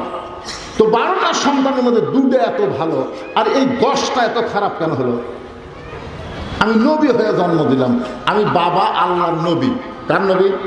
আমি নবী হয়ে জন্ম দিলাম, 2টা আমার এত ভালো, বুনিয়ামিন ইউসুফ এত ভালো, আর এই বাদ বাকি 10টা খারাপ হলো কেন? আল্লাহ কয়, ইয়াকুব তোমার বউ কয়টা? ইয়াকুব নবী বলতেছে, আল্লাহ বউ 2টা। আল্লাহ বলে, ইয়াকুব রে তোমার যে বউ ভালো, সে বউয়ের পেটের বাচ্চা 2টা ভালো হয়ে গেছে, আর তো তোমার যে বউ খারাপ, সে বউয়ের পেটের 10টা বাচ্চা খারাপ হয়ে গেছে। এখান থেকে প্রমাণ হলো, সন্তান ভালো নিতে গেলে বাবা শুধু ভালো হলে হবে না, মা ভালো হওয়া লাগবে। বাবা আনন্দে মাতিয়া সাগরে ভাসাইয়া। আচ্ছা, তোমাদের মধ্যে কি মাঝে মধ্যে কিছু তো তাহলে এরকম সাউন্ড হলো কেন? সাউন্ড তো ভালোই চলতেছে। বাড়ি খাচ্ছে না, বাড়ি খাচ্ছে না সাউন্ড। বাবা আনন্দে মাতিয়া সাগরে ভাসাইয়া, সেই যে চইলা যায় খবর লয় না। মাজন ধরিয়ায় উদরে কতই কষ্ট করে, 10 মাস পরে পায় প্রসবের বেদনা। এমন দরদি ভবে কেউ হবে না আমার মা, মা গো। কি বুঝতেছেন? মা যদি ভালো হয়, এটা কোরআন হাদিস নয়, কিন্তু শক্তিশালী কাহিনী। আব্দুল কাদের জিলানীর নাম শুনছেন? এই নাম শুনছেন? ওনার যখন মাত্র 4 বছর বয়স, ওনার মায়ের নাম হলো উম্মুল খয়ের ফাতেমা। এরকম একটা মাদ্রাসায় ভর্তি করে দিয়ে বলছে, হুজুর আমার সন্তান যেন হাফেজ আলেম হয়। হুজুর বলতেছেন, আচ্ছা ঠিক আছে মা। মা চলে আসছে পর্দার ভিতর থেকে। এখন পরের দিন আব্দুল কাদেরকে তো এখন কী করার লাগবে? মাদ্রাসার বাচ্চাদেরকে কিন্তু আগে কায়দা সেবারে দেয় না, আগে পেশাবখানাত নিয়ে যায়। কোন জায়গাত নিয়ে যায়? আপনারা মাদ্রাসার ছাত্র দেন না, ভর্তি করলেও কায়দা দিবি না, আগে সব পেশাব কর। আমার মাদ্রাসা যে করে ভর্তি হয়, হুজুর আগে পেশাবখানা দেওয়া যায়। আমি পেশাবখানা দেন, বলে আমি যে কিতাব ধরবি, ধরার আগে পবিত্র হওয়া শেখা লাগবে। লায়ামুসুহু ইল্লাল মুতাহহারুন, ততক্ষণ পর্যন্ত স্পর্শ করা যাবে না যতক্ষণ পর্যন্ত পবিত্র না হবে। জোরে কর সুবহানাল্লাহ। সকালবেলা আব্দুল কাদের জিলানীকে ওস্তাদ কায়দা নিয়ে বলতেছে, বল আলিফ। যেই বলছে আলিফ, সঙ্গে সঙ্গে আব্দুল কাদের নাম নিন। জালিকাল কিতাবু লা রাইবা ফীহি হুদাল লিল মুত্তাকিন আল্লাযীনা ইউমিনুনা বিল গায়বি ওয়া ইউকিমুনাস সালাত ওয়া মিম্মা রাযাকনাহুম ইনফিকুন। ওস্তাদ মারছে দৌড়। এতদিন ধরে পড়াচ্ছি আলিফ বা তা, এই আলিফ কই যে হারে লাম মিম করে শুরু করলো, ই তো মানুষের বাচ্চা না, ই পেতনির বাচ্চা হবে। হুজুর যখন দৌড়ান, ছাত্র শিক্ষক বলে, হুজুর দৌড়ান কেন? বলে ভয় লাগে, সবাই যদি চাও তাহলে দেখতে পারি। সবাই একত্র হয়ে চারিদিকে ঘিরায় তাকায় দেখে ওই 4 বছরের বাচ্চা আব্দুল কাদের চোখ বন্ধ করে খালি ঝুঁকতিছে আর পড়তিছে। সুবহানাল্লাহ। খান এই মাদ্রাসায় দেখবেন যখন কোরআন পড়ে তখন বাচ্চাদের মধ্যে একটা ঝাঁকুনি শুরু হয়ে যায়। আল্লাহ বলেছেন, ইন্নামাল মুমিনুনা আল্লাযীনা ইযা যুকিরাল্লাহু ওয়াজিলাত কুলুবুহুম ওয়া ইযা তুলিয়াত আলাইহিম আয়াতুহু যাদাতুহুম ঈমানা ওয়া আলা রাব্বিহিম ইয়াতাওয়াক্কালুন। দেখছেন কোনোদিন আপনার এই মাদ্রাসা যখন বাচ্চারা কোরআন শরীফ পড়ে দেখছেন? এটা ঝোঁকে না? এটা কিসের ঝোঁক? ইজা যুকিরাল্লাহু ওয়াজিলাত কুলুবুহুম। এটা বাইরের ঝোঁক না ভাই, এটা ভিতরের ঝোঁক রে, ভিতরের ঝোঁক। 4 বছরের বাচ্চা আব্দুল কাদের ঝুঁকতেছে আর জবান দিয়ে বের হয়ে যায়। এক ওস্তাদ কোরআন শরীফ নিয়ে আব্দুল কাদেরের সামনে এভাবে আঙ্গুল গুলায় দেখে আব্দুল কাদের একটা পড়াও ভুল করতেছে না। যেই মাত্র 18 পারা কোরআন হয়েছে, সঙ্গে সঙ্গে আব্দুল কাদের অটোমেটিক ব্রেক। ওস্তাদ বলে, আর কেন পারে না? বন্ধ হয়ে গেল কেন? বড় ওস্তাদ বলতেছে, জানবার যদি চাও তাহলে আব্দুল কাদেরের মায়ের কাছে যাও। বাপের কাছে যাও? কার কাছে? মায়ের কাছে যাও। আব্দুল কাদের 4 বছরের বাচ্চাকে কান্দে করে নিয়ে ওস্তাদ এবং ছাত্র মায়ের বাড়ির দরজায়, মা জানলা দিয়ে তাকায় দেখে গতকাল আব্দুল কাদেরকে ভর্তি করে দিলাম, আজকেই ফেরত দিয়ে বেড়াইছে। হুজুর আমার আব্দুল কাদেরের অপরাধ, গতকাল ভর্তি করে দিলাম, আজকে কান্দে করে কেন নিয়ে আসছেন? ওস্তাদ কান্দে বলে, মা তোমার আব্দুল কাদেরের অপরাধ হলো আলিফ বলার পরে বা বলে না, লাম মিম বলে একটা না 18 পারা কোরআন আমাদের কেমনে শোনাই? তোমার বাচ্চা আব্দুল কাদের 18 পারা কোরআন কেমনে শোনাই? মা কান্দার বলে, হুজুর আমার ছেলে 18 পারা কোরআন কেমনে শোনাইলো? আমি মা বলতে পারবো না, আমি মা বলতে পারবো না। ওস্তাদ বলে, মা তুমি অবশ্যই জানো, বলো। আব্দুল কাদেরের মা বলতেছে, হুজুর আমি হলাম 18 পারা কোরআনের হাফেজা। ওই আব্দুল কাদের যখন আমার পেটের মধ্যে ছিল, ওই আল্লাহর শপথ করে বলতেছি আমি একটা ওয়াক্ত নামাজ কাজা করি নাই। আব্দুল কাদের যখন পেটের মধ্যে ছিল, ওই বছর রমজান মাসে রোজা করেছি। আব্দুল কাদের যখন দুনিয়াতে ভূমিষ্ঠ হলো, আব্দুল কাদের যখন কাঁদতো, আমি তখন কোরআন পড়ে পড়ে ওর কান্না থামাইতাম। আব্দুল কাদের যখন স্তনের দুগ্ধ পান করতো, আমি কোরআন তেলাওয়াত করে করে ওকে স্তনের দুগ্ধ পান করাতাম। আমার আব্দুল কাদের যখন বিছনায় রাত্রিবেলা ঘুমাইতে যাইতো, আমি এক পারা কোরআন না শুনাইলে আমার আব্দুল কাদের কোনোদিন ঘুমাইতো না। এই 4 বছরে 18 পারা কোরআন আমি বহুবার তেলাওয়াত করে করে আমার আব্দুল কাদেরকে শোনাইছি। আমার মুখের তেলাওয়াত শুনতে শুনতে আব্দুল কাদের যে 18 পারা কোরআন মুখস্থ করেছে, আমি মা হইয়াও বুঝতে পারি নাই। সমস্ত শিক্ষক ছাত্র বলে, মা যদি ভালো হয় পেটের বাচ্চা আল্লাহর ওলি হয়ে যায়। অনেকে আবার বলে পেটের ভিতর থেকে না, পেটের ভিতর থেকে না। অনেকে বলে পেটের ভিতর থেকে 18 পারা কোরআন, পেটের ভিতর না পাগলা, ওই শুনতে শুনতে কয় বছর কি মা যদি সবসময় পড়ে। ছোট বাচ্চাকে ব্রেন ভালো না খারাপ? খুবই ব্রেন ভালো। এই যে মা এখন কটকটি দেখে, কিরণমালা দেখে, স্টার জলসা দেখে, ওই ছোটো ছোটো বাচ্চারা মায়ের সাথে চোখ টুল টুল করে দেখে, বুঝছেন? এই জন্য মা বোনদের জন্য বলতেছে, মা একটু খেয়াল করবেন। বাইজিদ বোস্তাই বলতেছেন, ইচ্ছা করলে বাহির যুবকদেরকে আমি ধরতে পারতাম, কিন্তু একটা ধরলে তো আরও 99টা আছে, এদেরকে ধরে ধরে ভালো করা যাবে না। আসল জায়গায় ঢুকছে, আসল জায়গা হলো মেয়ে মানুষ, আসল জায়গা হলো হেড অফিস। একটা মা যদি ভালো হয় তাহলে সমাজের সন্তানগুলো ভালো হবে। আমরা ভবিষ্যৎ মা ভালো চাই। একটা নেপোলিয়ান বলেছে, ভালো একটা সন্তান যদি চাও তাহলে ভালো একটা মায়ের দরকার। দরকার কিসের দরকার? আল্লাহর কাছে বাইরে দোস্ত আমি কানতেছি। 4 রাকাত নামাজ শেষ, বাইজিদ বোস্তামি সালাতুল হাজত যে 4 রাকাত নামাজ নিয়ত করেছিলেন, ওই নামাজ শেষ করেছেন সালাম দিয়া। শেষ করার পর তাকায় দেখে মেয়েটা তখনও শাস্তিছে। মেয়েটা তখন কি করতেছে? শাস্তিছে। তাই কে রে, নামাজের মধ্যে কত কি আল্লাহ করলেন, কি হলো এই না শাস্তিছে। তখন বাইরে চিন্তা করলো নামাজ দেওয়া হবি না, নামাজ দেওয়া হবি না। আমরা বহু দোয়া করছি, নামাজ পড়ে পড়ে কাম হয়নি। এখন বলতেছে মুয়াজ্জিন সাহেব, ইমাম সাহেবকে, হুজুর আমাদের গ্রামে যে হারে চুরি শুরু হচ্ছে, হুজুর গরু চুরি, এটা চুরি ওটা চুরি, আপনি একটু দোয়া করেন তো। দোয়া দিলে আর যেন গ্রামে চুরি না হয়। ইমাম সাহেব এসে নামাজ পড়ার পরে বলতেছে, একটা মুসল্লি ভাই কেউ যেন বাড়ি যায় না, আজকে দোয়া হবে। ইমাম সাহেব সবাইকে নামাজের পরে বলতেছে, 11 বার দরুদ শরীফ পড়েন, 7 বার ইস্তেগফার পড়েন, 3 বার সূরা ইখলাস পড়েন, 1 বার সূরা ফাতিহা পড়েন। সব কিছু পড়ার পরে ইমাম সাহেব সবাইকে নিয়ে বলতেছে, আল্লাহ এই গ্রামে যে হারে চুরি হয়েছে, আল্লাহ আমরা দোয়া দরুদ করে তোমার কাছে দোয়া করতেছি, চুরি যেন বন্ধ হয়, আর যেন কোনো চোর চুরি না করে। এই দোয়া যখন ইমাম করতেছে, তখন জানলা থেকে চোর বলতেছে আমি, চোর বলতেছে আমি। কারণ দোয়া দেখে চোর খুশি হয়ে গেছে, তোরা দোয়া করে ঘুমা যা, তারপর আমি কাম সারলাম।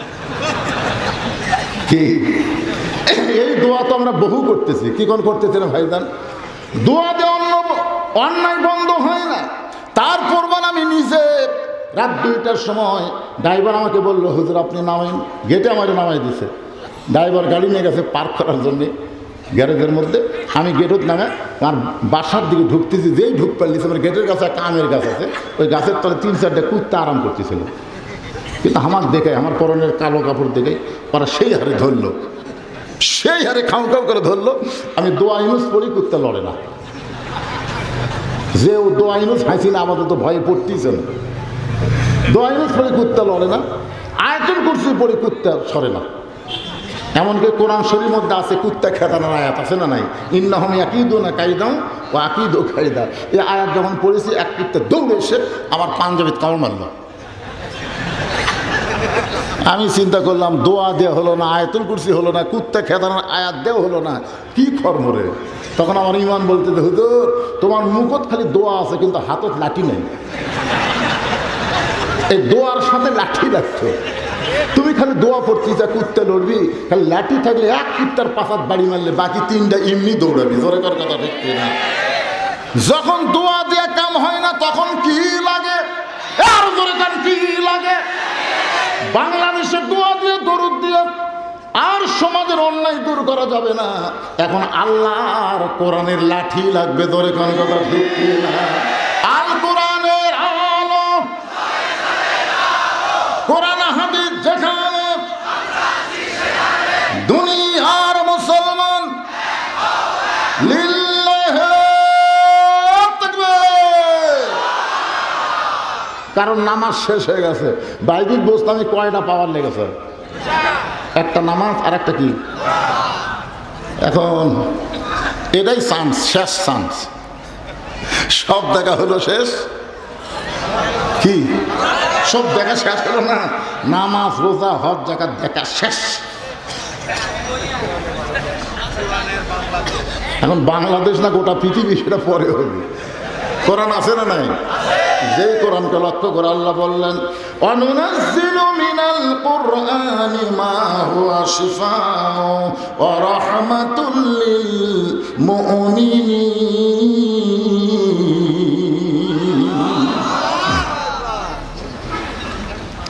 খুব মনোযোগ দিয়ে শুনবেন। এই কোরআনটা কি? যে কোরআন সম্পর্কে আল্লাহ বললেন সব সমস্যার সমাধান দিতে পারে আল কোরআন। অনুনাজ্জিলু মিনাল কুরআনি মা হুয়া শিফাউ ওয়া রাহমাতুল লিল মুমিনিন।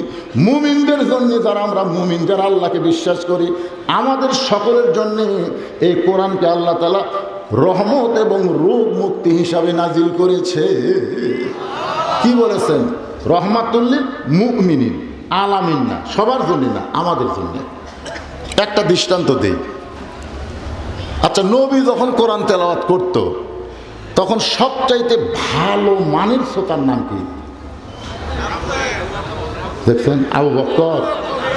আবু বকর তো সামনে বসে শুনেছে, আর আবু জেহেল পিছনে দাঁড়িয়ে থাকা শুনেছে অন্ধকারত। অন্ধকারে একটা মানুষ আছে যারা দাঁড়িয়ে আছে, আজকে ওরা ভালোই কাম করতেছে, লড়তেছে না। কেরে বারে লড়িস না কেরে? যখন আমি ওয়াজ ধরছি তখন থেকে এ পর্যন্ত প্রায় এই যে 9:30 শুরু করছি, এখন 11টা বাজতেছে, এরা 1.5 ঘন্টা হলে দাঁড়িয়ে আছে। না না, আবু জেহেল কেন করে বারে? আবু জেহেল কি আলোর মধ্যে খাড়াই আছিল? অন্ধকারের মধ্যে সারা রাত কোরআন তেলাওয়াত শুনছে, সারা রাত। সকালবেলা গিয়ে আবু জেহেল মিটিংয়ের মধ্যে হঠাৎ মুখ ফসকে বলে ফেলেছে, হঠাৎ বাড়াছে, বলবার চাইনি কিন্তু বার হয়ে গেছে।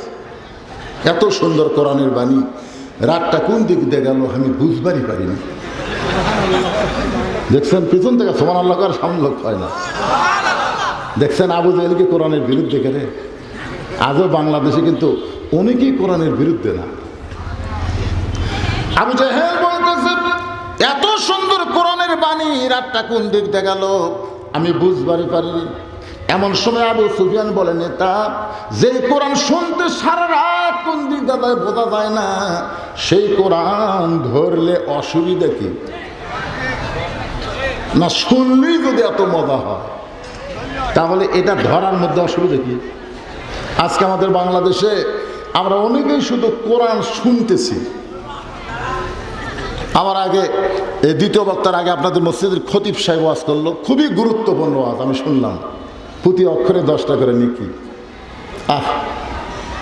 এমনকি মরে গেল ছেলেমেয়েরা যদি কোরআন পড়ে বাপ সেই নেকি পায়। অথচ রাসূলের হাদিস হলো যে কোরআন পড়বে আল্লাহ তাকে প্রতি অক্ষরে 10টা করে নেকি দিবে।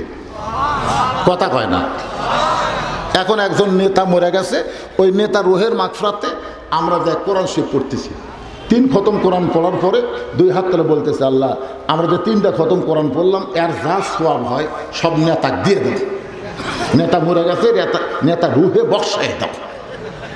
তখন ফেরেশতা বলতেছে, আল্লাহ একই সওয়াব কয়বার? তোমার নবী বলেছে প্রতি অক্ষরে 10টা করে নেকি, ওই পড়িছে নেকি লেখাও শেষ, আলিফ 10 শেষ, লাম 10 লেখা শেষ, মিম ও পড়ার সাথে সাথে নেকি লেখাও শেষ।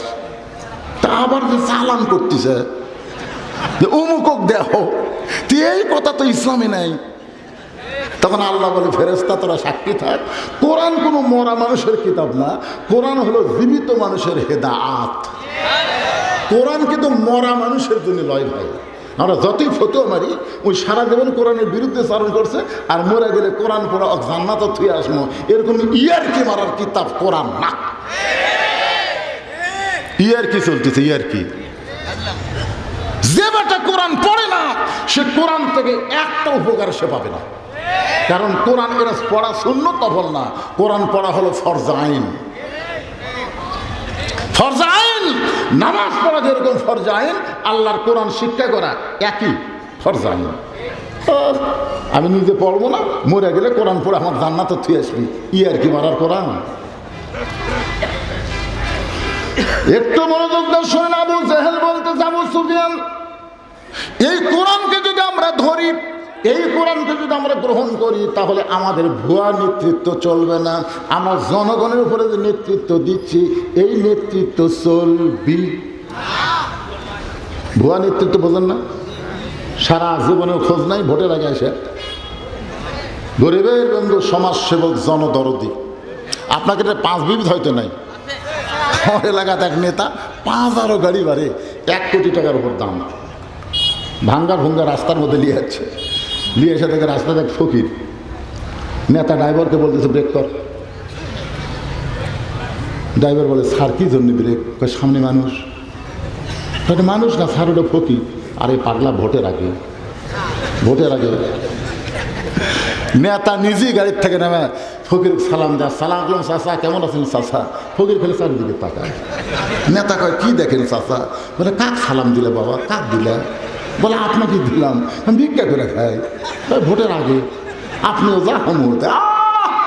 কি নেতা রে, কি নেতা রে! ভোট পায় যখন নেতা হয়ে গেছে, ওই নেতার 5 বিবিধ নেই, নেতার দাম নাই। 5 বিবিধ থাকবি? নেতা এখন ঢাকার থাকে, মাঝে মধ্যে নেতা 5 বিবি আসে, সামসার অত্যাচারে কোনো ভোটার নেতার কাছে যাবার পারে না। জোরে কোন কথা, সামসা, এত সামসে ভাই। সাধারণ একজন এমপি, একজন মন্ত্রীর এত সামসা, অথচ আল্লাহর কোরআনে যখন রাষ্ট্র চলবে, ওই সময় অর্ধ জাহানের খলিফা হযরত ওমর জুমার দিন মসজিদ ঘুম পারে না, মানুষের দুঃখ কষ্ট নিজের চোখে দেখে, কে কেমন কোথায় কেমন আছে। ওমর ফারুক গভীর রাতে যখন ঘুরতেছে, হঠাৎ দেখতে পায় একজন মানুষ তাঁবুর বাইরে গেলে উত্তরে যায়, দক্ষিণে যায়, একবার দক্ষিণ দিকে যায়, একবার উত্তর দিকে যায়। ওমর ফারুক লোকটার কাছে গিয়ে সালাম দিলেন, আসসালামু আলাইকুম ইয়া আব্দুল্লাহ। লোকটা সালামের উত্তর দেয় না। ওমর ফারুক লোকটাকে আবার সালাম দিলেন, আসসালামু আলাইকুম ইয়া আব্দুল্লাহ। লোকটা সালামের উত্তর দেয় না। ওমর ফারুক যখন আবার সালাম দিবার চাই, লোকটা রাগ করে বলে, এই মিয়া, বারবার খালি সালাম দাও, তুমি দেখতেছ না আমি পেরেশানি হয়ে ঘুরতেছি? তোমার ফারুক বলে, ভাই এই জন্যই তো সালাম দিচ্ছে, একটু স্থির হও। তাই পাগল, তুমি তো জানো না আমি কি বিপদে পড়ছি। তাবুর মধ্যে আমার বইয়ের বাচ্চা হবে, ও সব ব্যথায় কান দিচ্ছে, আমি মরদ মানুষ কিছু করবার পারি না, উত্তর দিকে ঘুরি, দক্ষিণ দিকে ঘুরি, আর খালি সালাম মেরা। আমার বাড়ি হলো মুখ দেশে, আমি আমার বউকে নিয়ে গভীর রাত্রে যাচ্ছি, কেন উমর তখন আল্লাহর কোরআন দিয়ে রাষ্ট্র চালায়, তখন দিনের বেলাও যা, রাতের বেলাও তাই। জোরে কন্যা সুবহানাল্লাহ। আল্লাহর কোরআন দিয়ে যখন রাষ্ট্র চলবে, তখন দিন রাত মানুষ সমান তালে ঘুরবে, মানুষের অন্তরে আল্লাহ ছাড়া অন্য কারো ভয় থাকবে। আর আপনাকে 5 বিবি থেকে ওয়াজ করে হিজ নিয়ে যায়, ভাই তেলতেলা রাস্তা, হুজুর রাস্তা খুবই তেলতেলা, হুজুর রাস্তা তো তেলতেলা, মোড়ে মোড়ে যে ডাকাত। সেদিন ষোড়শী নির্জন পথে যাবে, কোনো জন কটু কথা কবে না। পথে আর প্রান্তরে সম্পদের মোহে পড়ে খুন আর হাজানি হবে না। সবাই বলেন, যদি মেনে চলি কোরআন আর রাসূলের বিধান, সকলেই শান্তিতে থাকবে। বাংলার আকাশে কলেমার পতাকা যেদিন দুলবে। ওমর ফারুক বললেন, ভাইজান তুমি একটু ধৈর্য ধরো, আমার একটা ভালো ধাত্রীর খবর আছে। আমার কাছে একটা ভালো ধাত্রীর খবর আছে। ভালো ধাত্রী বোঝেন না, যাই বাচ্চা ধরে, তোমার কোনো টেনশন নেই, একটু ধৈর্য ধরো। এই বলে হযরত তোমার এক দৌড়ে বাড়িতে আসলেন। বাড়ির দরজায় সালাম দিলেন, আব্দুল্লাহর মা। ওমর ফারুকের ছেলের নাম কি? আব্দুল্লাহর মা। সঙ্গে সঙ্গে দরজা খুলে গেল। ওমর ফারুক চমকে বলে, আব্দুল্লাহর মা, তুমি আবার দরজার সঙ্গে সঙ্গে খুলে দিলে কেন? বিবি কান্দার বলে, স্বামী গো, আপনি যেদিন থেকে রাত্রেবেলা মানুষের দুঃখ কষ্ট দেখার জন্য ঘুরে বেড়ান, আমি সেদিন থেকে ঘুমাই না, সব সময় দরজায় দাঁড়িয়ে আমার স্বামীর জন্য দোয়া করি। আপনি ঘুরবেন মানুষের দুঃখ কষ্ট দেখার জন্যে, আর আমি আরাম করব, সেই বউ আমি না। নেতাও ভালো, বউ ভালো। ওমর ফারুক বলে, আব্দুল্লাহর মা, জান্নাতে যাবা? তো বউ বলতে, জান্নাত কোথায়? চলো এই জিনিসগুলো নিয়ে চলো, মানে একটা বাচ্চা ধরার জন্য যা যা লাগবে এইগুলো লাগ, জান্নাত চলো। এখন স্বামীর কথা মতো, স্বামীও পাগলা, বউ পাগলি। পাগলা পাগলি ধরে কোন পাগলা, অর্ধ জাহানের খলিফা পাগলা। বউরে নিয়ে তাবুর ওপর বিষ্টাতে ঢুকে দিস, আর বলতেছে, ধৈর্য ধরো, ধৈর্য ধরো, আল্লাহ তাআলা অবশ্যই সুখবর দেবেন। কিছুক্ষণ পর ওমর ফারুকের বিবি তাবুর ভিতর থেকে বলতেছে, ইয়া আমিরুল মুমিনিন, আপনার বন্ধুকে খবর দেন, তার বিবি সুসন্তান জন্ম দিয়েছে, মা এবং সন্তান ভালো আছে। আপনার তো সুবহানাল্লাহ বলেন, কিন্তু ওই যেই বেটা 3 বার সালাম দিছে, সালাম তো নেয়নি, গরম যখন শুনছে ইয়া আমিরুল মুমিনিন, কাঁপতে কাঁপতে পড়ে গেছে। কি? ওমর ফারুক বলে, ভাই কোনো টেনশন নাই, এই দায়িত্ব আমার। কে কোথায় কেমন ভাবে থাকে? আব্দুল্লাহ বলতেছে, গভীর রাত্রে আমার বাবা আমার ঘরের দরজায় এসে বলতেছে, আব্দুল্লাহ রে, ও আব্দুল্লাহ। আমি সঙ্গে সঙ্গে দরজা খুলে দেখি বাবার হাতে একটা পাঞ্জাবি। আমি আব্দুল্লাহ চমকে গিয়ে বললাম, বাবা আপনি কি জানেন না, বাইতুল মাল থেকে আমার একটা পাঞ্জাবি দিচ্ছে বাবা, আবার গভীর রাত্রে আপনি আর একটা দিবে রাখছেন। ওমর ফারুক আল্লাহর কোরআন তেলাওয়াত করলেন, ইন্নাল্লাহা ইয়ামুরুকুম আন তুআদ্দুল আমানাতি ইলা আহলিহা ওয়া ইযা হাকামতুম বাইনান নাস আন তাহকুমু বিল আদল। আল্লাহু আকবার। আব্দুল্লাহ রে, বাইতুল মাল থেকে তোর একটা পাঞ্জাবি দিছে, আমি আর একটা পাঞ্জাবি দিয়ে বেড়াইছি, এই কথা তুই কেমনে মনে করলি? আব্দুল্লাহ রে, আমি যে পাঞ্জাবি নিয়ে তোর সামনে দাঁড়াইছি বাজান, এইটা বাইতুল মাল থেকে আমার ভাগে পড়েছে। এখন বল, এই খাটো পাঞ্জাবি পরে কি খুতবা দেওয়া যায়? মুসল্লি খাটো পাঞ্জাবি পরলে কোনো সমস্যা নাই, কিন্তু ইমামের দিকে সবাই তাকায়। আপনার বলে ইমামের দিকে তাকায় না? একজন আমাকে ফতোয়া চাচ্ছে, হুজুর ইমামের দাড়ি যদি 1 মুষ্টির নিচে হয়, তার পাশে কি নামাজ হবে? তা আমি একটু বিরক্ত হয়ে বললাম, কে রে ভাই, ইমামের দাড়ি 1 মুষ্টির নিচে তুমি কেমনে মারলে? তুমি কি দাড়ি ধরে মারছে? তবে না, হুজুর দূরে থেকে দেখে আন্দাজ করছি। কিছু বলবেন না না, বেশি রাত হওয়া হবে না, আপনি টেনশন করেন, শেষই করতে হবে।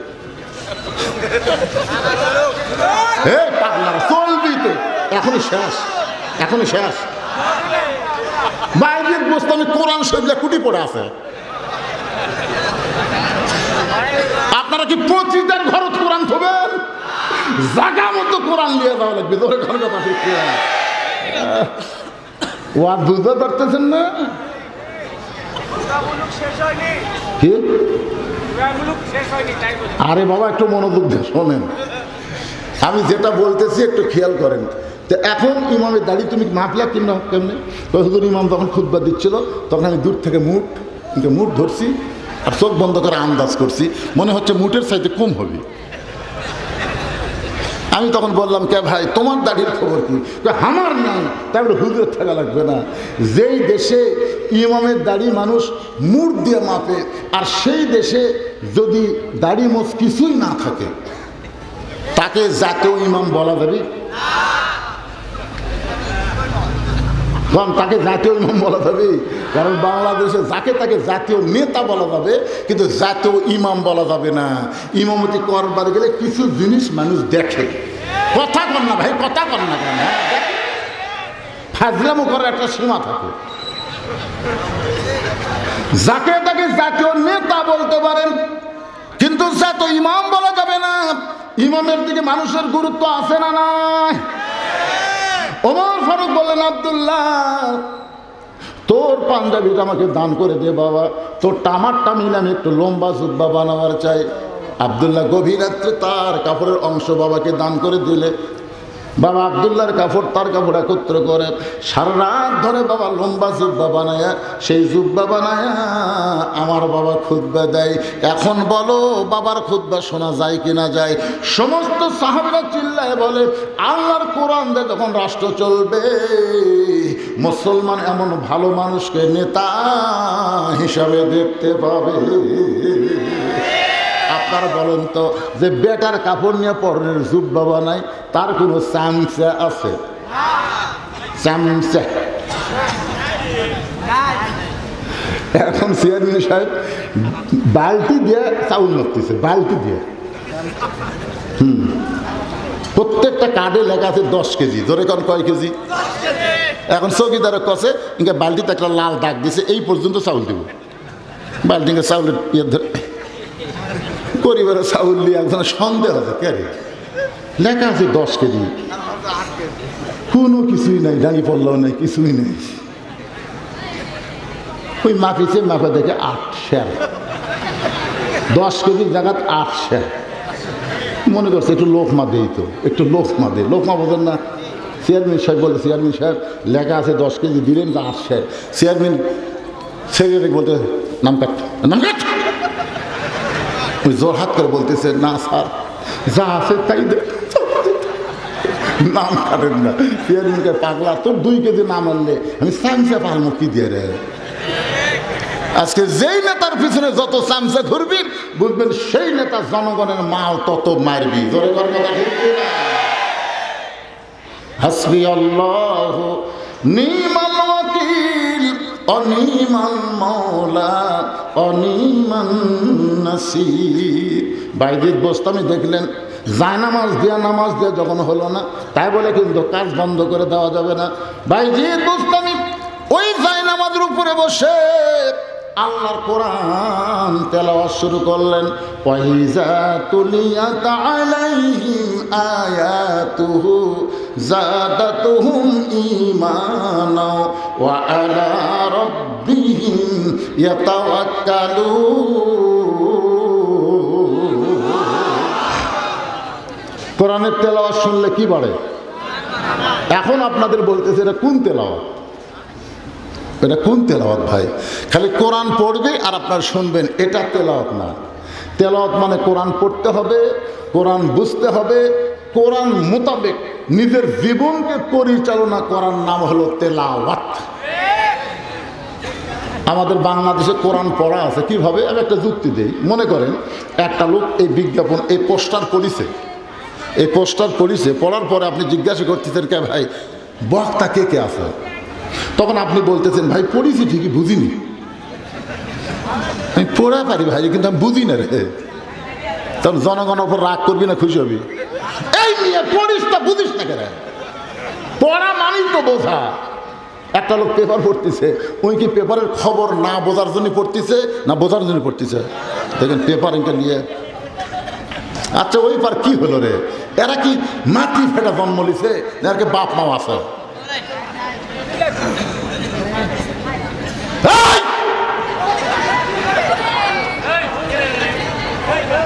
আশ্চর্য কথা, খালি হইচই করতেছে, খালি হইচই করতেছে। কি একটা ওয়াজ হচ্ছে, মা ভালো তো সন্তান ভালো। জোরে কর কথা ঠিক কিনা? পেটত বাচ্চা নিয়ে মা গোটা 5 বিবি ঘুরিছে, উই আর এক জায়গায় বসে থাকতে পারে? ওই পেটের মধ্যে থেকে আর ঘোরণি ব্যারাম শুরু আছে। বাচ্চা পেটত নিয়ে যেই মা ঝগড়া করবে, ওই বাচ্চা দুনিয়াতে এসে কণ্ঠস্বর উঁচা হবে, জানেন আপনি? পেটত বাচ্চা নিয়ে যে মা মিথ্যা কথা কয়, ওর পেটের বাচ্চা মিথ্যাবাদী হবে। পেটের বাচ্চা নিয়ে মা নামাজ পড়ে না, ওই বেটা জীবনেও নামাজি হবে না। ইমাম গাজ্জালী বলেছেন, পেটে বাচ্চা আসার সঙ্গে সঙ্গে আল্লাহ তার মাসিক ব্যারাম বন্ধ করে দেয়। মাসিক ব্যারাম বন্ধ করার অর্থই হলো বাচ্চা থাকার কারণে মার ইবাদতের যেন কোনো কমতি না হয়। প্রতি মাসে 3 দিন 5 দিন 7 দিন একটা অসুখ আছে না নাই? কিন্তু যেই পেটে বাচ্চা আসে অসুখ আর থাকে না। কি জন্য থাকে না জানেন?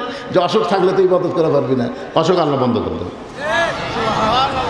পেটে বাচ্চা নিয়ে আমার নামাজ পড়তেছে, রুকুর যখন থেকে সেজদাত গেছে, পেটের মধ্যে 5 মাসের বাচ্চা একটু চাপা খাচ্ছে, এরকম রুকুর থেকে সেজদাত গেলে পেটে একটু চাপা লাগে না?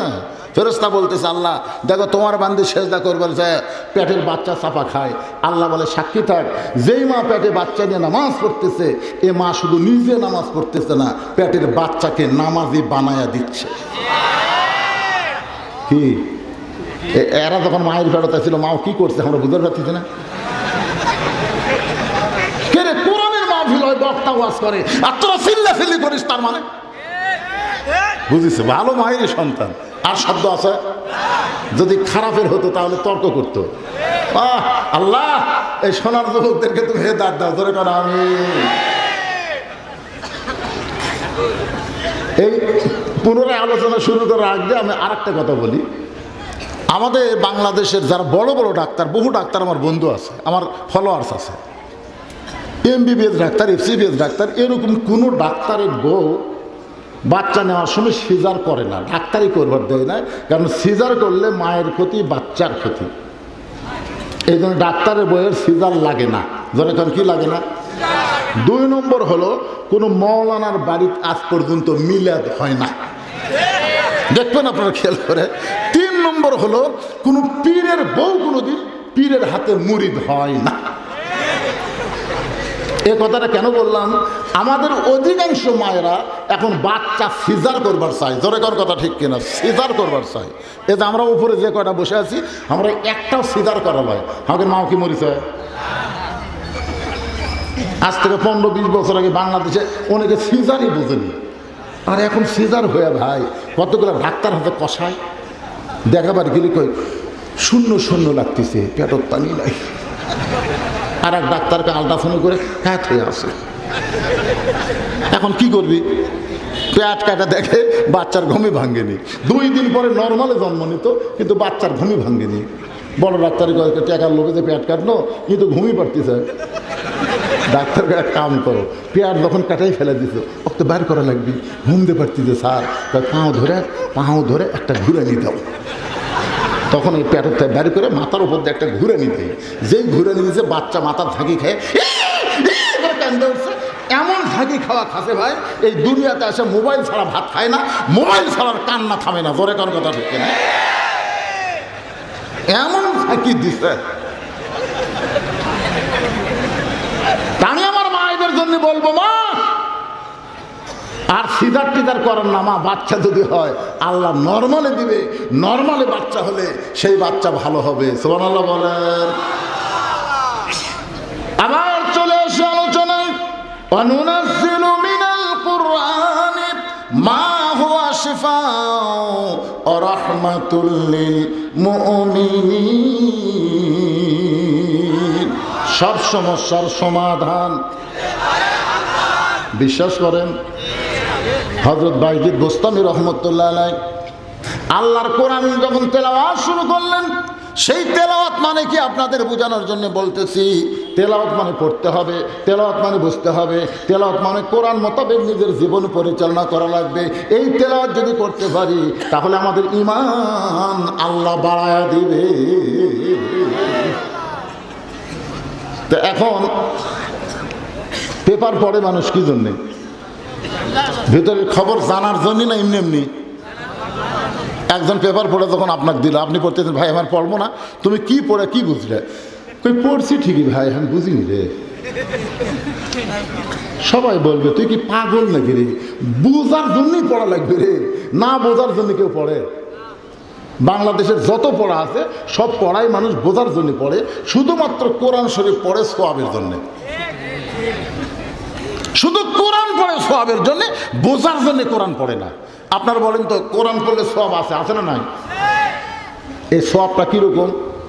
আপনাকে 5 বিবিতে এক ব্যক্তি 2 মণ আলু নিয়ে যাচ্ছে। কয় মণ? এক খরিদ্দার বলতেছে ভাই কতটুকু আছে? বলে 2 মণ। কেন আমারও 2 মণ লাগবে?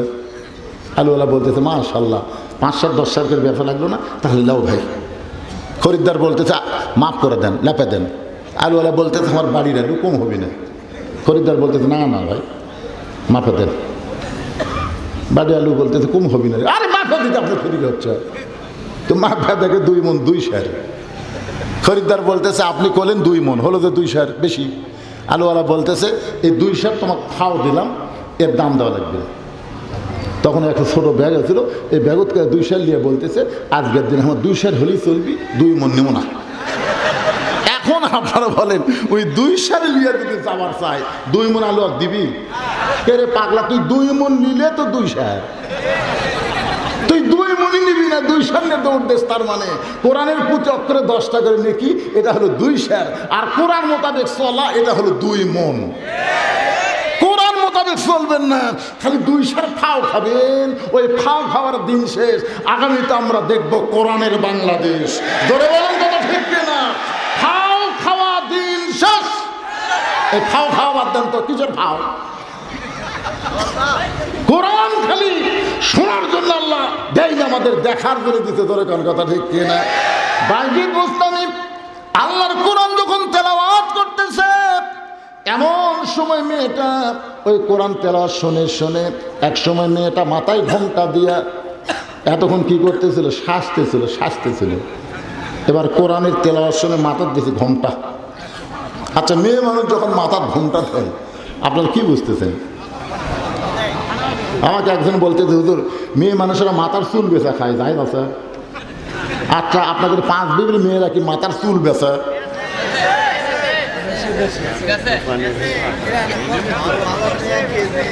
দেখছেন একজন কয় 12। আপনি কিভাবে জানলেন? মায়েরা শোনেন, পুরুষ মানুষ মারা গেলে 3 কাপড় দেওয়া হয়, মেয়ে মানুষ মারা গেলে 5 কাপড় দেওয়া হয়। তা আমি বললাম মেয়েদের যে 2টা কাপড় বেশি দেয়, এই 2টা কাপড় কোন জায়গায় দেয়? বলে একটা হলো মাথা বান, একটা হলো সিনা বান। একটা হলো মাথা বান, কি বান? আর একটা হলো সিনা বান। আমি মায়েদের বলতে যে মা এই 2টা জিনিসের গুরুত্ব খুব বেশি। মাথার উপর কাপড় দিয়ে থাকা লাগবে, মাথার চুল পরপুরুষ দেখান যাবি না। তো চুলই যদি দেখান না যায় তো বেচা যাবি। তখন চুল কিনবার আসা ওই একদিকে 1 টাকা কাঁচা 1 টাকা দেয়, আর একদিকে চুল দেয়। কাঁচা 1 টাকার সমান চুল দিলে 150 টাকা দিবি। এখন টাকা ভাবি, ওই ফেরওয়ালা আবার ভাবি বানাছে, ভাবি খালি সামান্য একটু লাগবে ভাবি। তখন বলতে যে ভাই একটু ধৈর্য ধরেন, আমি আনতেছি। বাড়িতে একটা মুড়া দেয় চিরুনি নাই, মুড়া চিরুনি মানে মাথা দিয়ে ক্যার করে চুল ছেড়ে। স্বামী কিনা দেয় প্যারাশুট, স্বামী কিনা দেয় লক্ষ্মী বিলাস, আর ওই সামান্য চুল দেওয়ার জন্যে। দেখেন তো ভাই, ফেরওয়ালা লাড়িয়া ছেড়ে দিচ্ছে। ঠিক আছে ভাবি, আজ একটু কম আছে, আগামীতে যেন বেশি হয়। আপনি বলেন যেই চুল দেখাই যায় নাই, সেই চুল যদি লাড়িয়া ছেড়ে কিনে কি হলো রে? আপনারা বলেন সেই চুল যদি লাড়িয়া ছাড়া কিনে, ওই মেয়ের মাথায় কাপড় বাঁধতে কোনো লাভ আছে? যেই মেয়েরা সিনাবান বুকের উপরে অন্য রাখে না, ইচ্ছা মতো চলে। আমার মায়েদের জন্য বলতেছি, মা আপনি অবশ্যই একদিন ভালো হবেন, কিন্তু সেই দিন তো ভালো হয়ে কাম হবে না। ভালো হবে না তা কিন্তু না, অবশ্যই হবে। সাবানা নায়িকা ছিল, এখন বোরকা ছাড়া ঘরে না। সাবানাও হজ করছে, কখন বোরকা গাওয়াত দিছে, যখন বুড়ারাও সাবানার দিকে তাকায় না। সাবানা কিছুদিন আগে দেখলাম সেই বোরকা, কে রে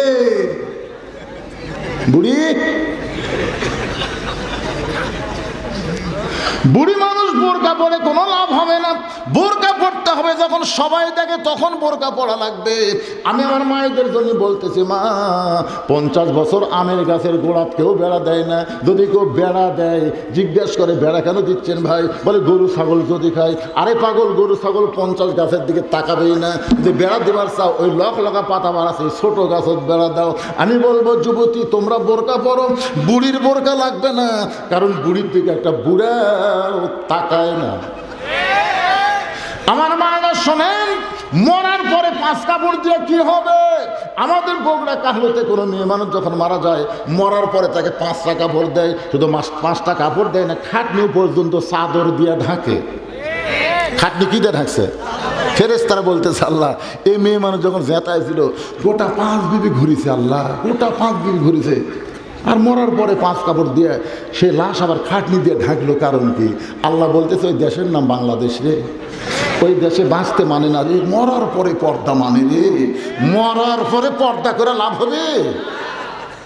এই জন্য আল্লাহ বলেছেন, অকর্ণা ফি বুয়ুতিকুন্না ওয়ালা তাবাররাজনা তাবাররুজাল জাহিলিয়াতিল উলা।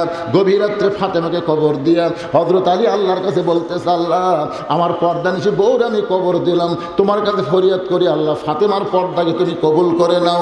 এই দোয়া করার পরে হযরত আলী তাকায় থাকে, সামনে কয়েকটা পুরাতন কবর দেখা যায়। এই মাত্র ফাতেমাকে কবর দিয়ে সেই নতুন কবর নাই, গোটা জান্নাতুল বাকি দৌড়ায় বলে ফাতেমার কবর, ফাতেমার কবর। কে যেন বলে, আলী রে, ফাতেমা পর্দানিশী, আমি আল্লাহ জোহরা ডিগ্রি দিয়া ফাতেমার কবরটাকেও কিয়ামত পর্যন্ত পর্দা করে দিয়েছি। মাথায় ঘোমটা দিয়ে বাইজিদ বোস্তামির পিছনে বসে গেছে, আর সামনে নেই, পিছনে। কিছুক্ষণ পর বাইজিদ বোস্তামি বললেন, মা তোমার খবর কি? এতক্ষণ তুমি সাজুগুজু করলে, এখন আল্লাহর কোরআনের তেলাওয়াত শুনতে গিয়ে তুমি মাথায় কাপড় দিয়া কেন আমার পিছনে বসলে? মেয়েটা বলতেছে, আল্লাহর ওলি, আপনি অবশ্যই একজন ভালো মানুষ। আপনি যদি ভালো মানুষ না হতেন, তাহলে একটা পতিতার ঘরে আপনি কেন নামাজ পড়লেন? আপনি অবশ্যই একজন ভালো মানুষ। এই খারাপ মেয়ের ঘরে আপনি আল্লাহর কোরআন তেলাওয়াত করলেন। আপনার নামাজ দেখেও আমি খুশি, আপনার কোরআন তেলাওয়াত শুনে আমার চোখের মধ্যে পানি। কিন্তু আপনি তো জানেন না, আমার নানি ছিল পতিতা, আমার মাও ছিল পতিতা, আমি পতিতার ঘরের একটা পতিতা। এই পতিতাকে কি আল্লাহ মাফ করবে? বাইজিদ বোস্তামি বললেন, মা আল্লাহ পাপকে ঘৃণা করে, কিন্তু পাপীকে ঘৃণা করে না। তুমি যদি তওবা করে ভালো হয়ে যাও, আল্লাহ তোমার জীবনের সব পাপ মাফ করে দিবে। বাইজিদ বোস্তামি মেয়েটাকে তওবা পড়ালেন, কলমা পড়ালেন। মেয়েটা ভালো হয়ে ব্যাকডোর দিয়ে বের হয়ে গেলেন। 2টা দরজা আছে, একটা হলো ঢোকার দরজা, একটা বের হওয়ার দরজা। মেয়েটা যখন বের হয়ে গেল, এমন সময় যুবকগুলো কিছু মুরব্বী নিয়ে বাইজিদ বোস্তামিকে ধরার জন্য দরজার ডানায় গেছে। বাইজিদ আল্লাহর ওলি হইয়া পতিতার ঘরে 24 ঘন্টার বুকিং দিছিস, বের হ। আজকে খারাপ মেয়ের সাথে তোর বিয়ে পড়াতে পারে। আজকে দাড়ি কানে জুতা গলার দিয়ে আমরা এলাকার ঘুরাবো। দরজা ধাক্কা মারছে, দরজা খুলে গেছে, ঘরের ভিতর থেকে মেশকাম্বরের সুগন্ধ আসতেছে। দেখে যায় নামাজ বিছানো, কোরআন শরীফ। সমস্ত লোক বলে, হুজুর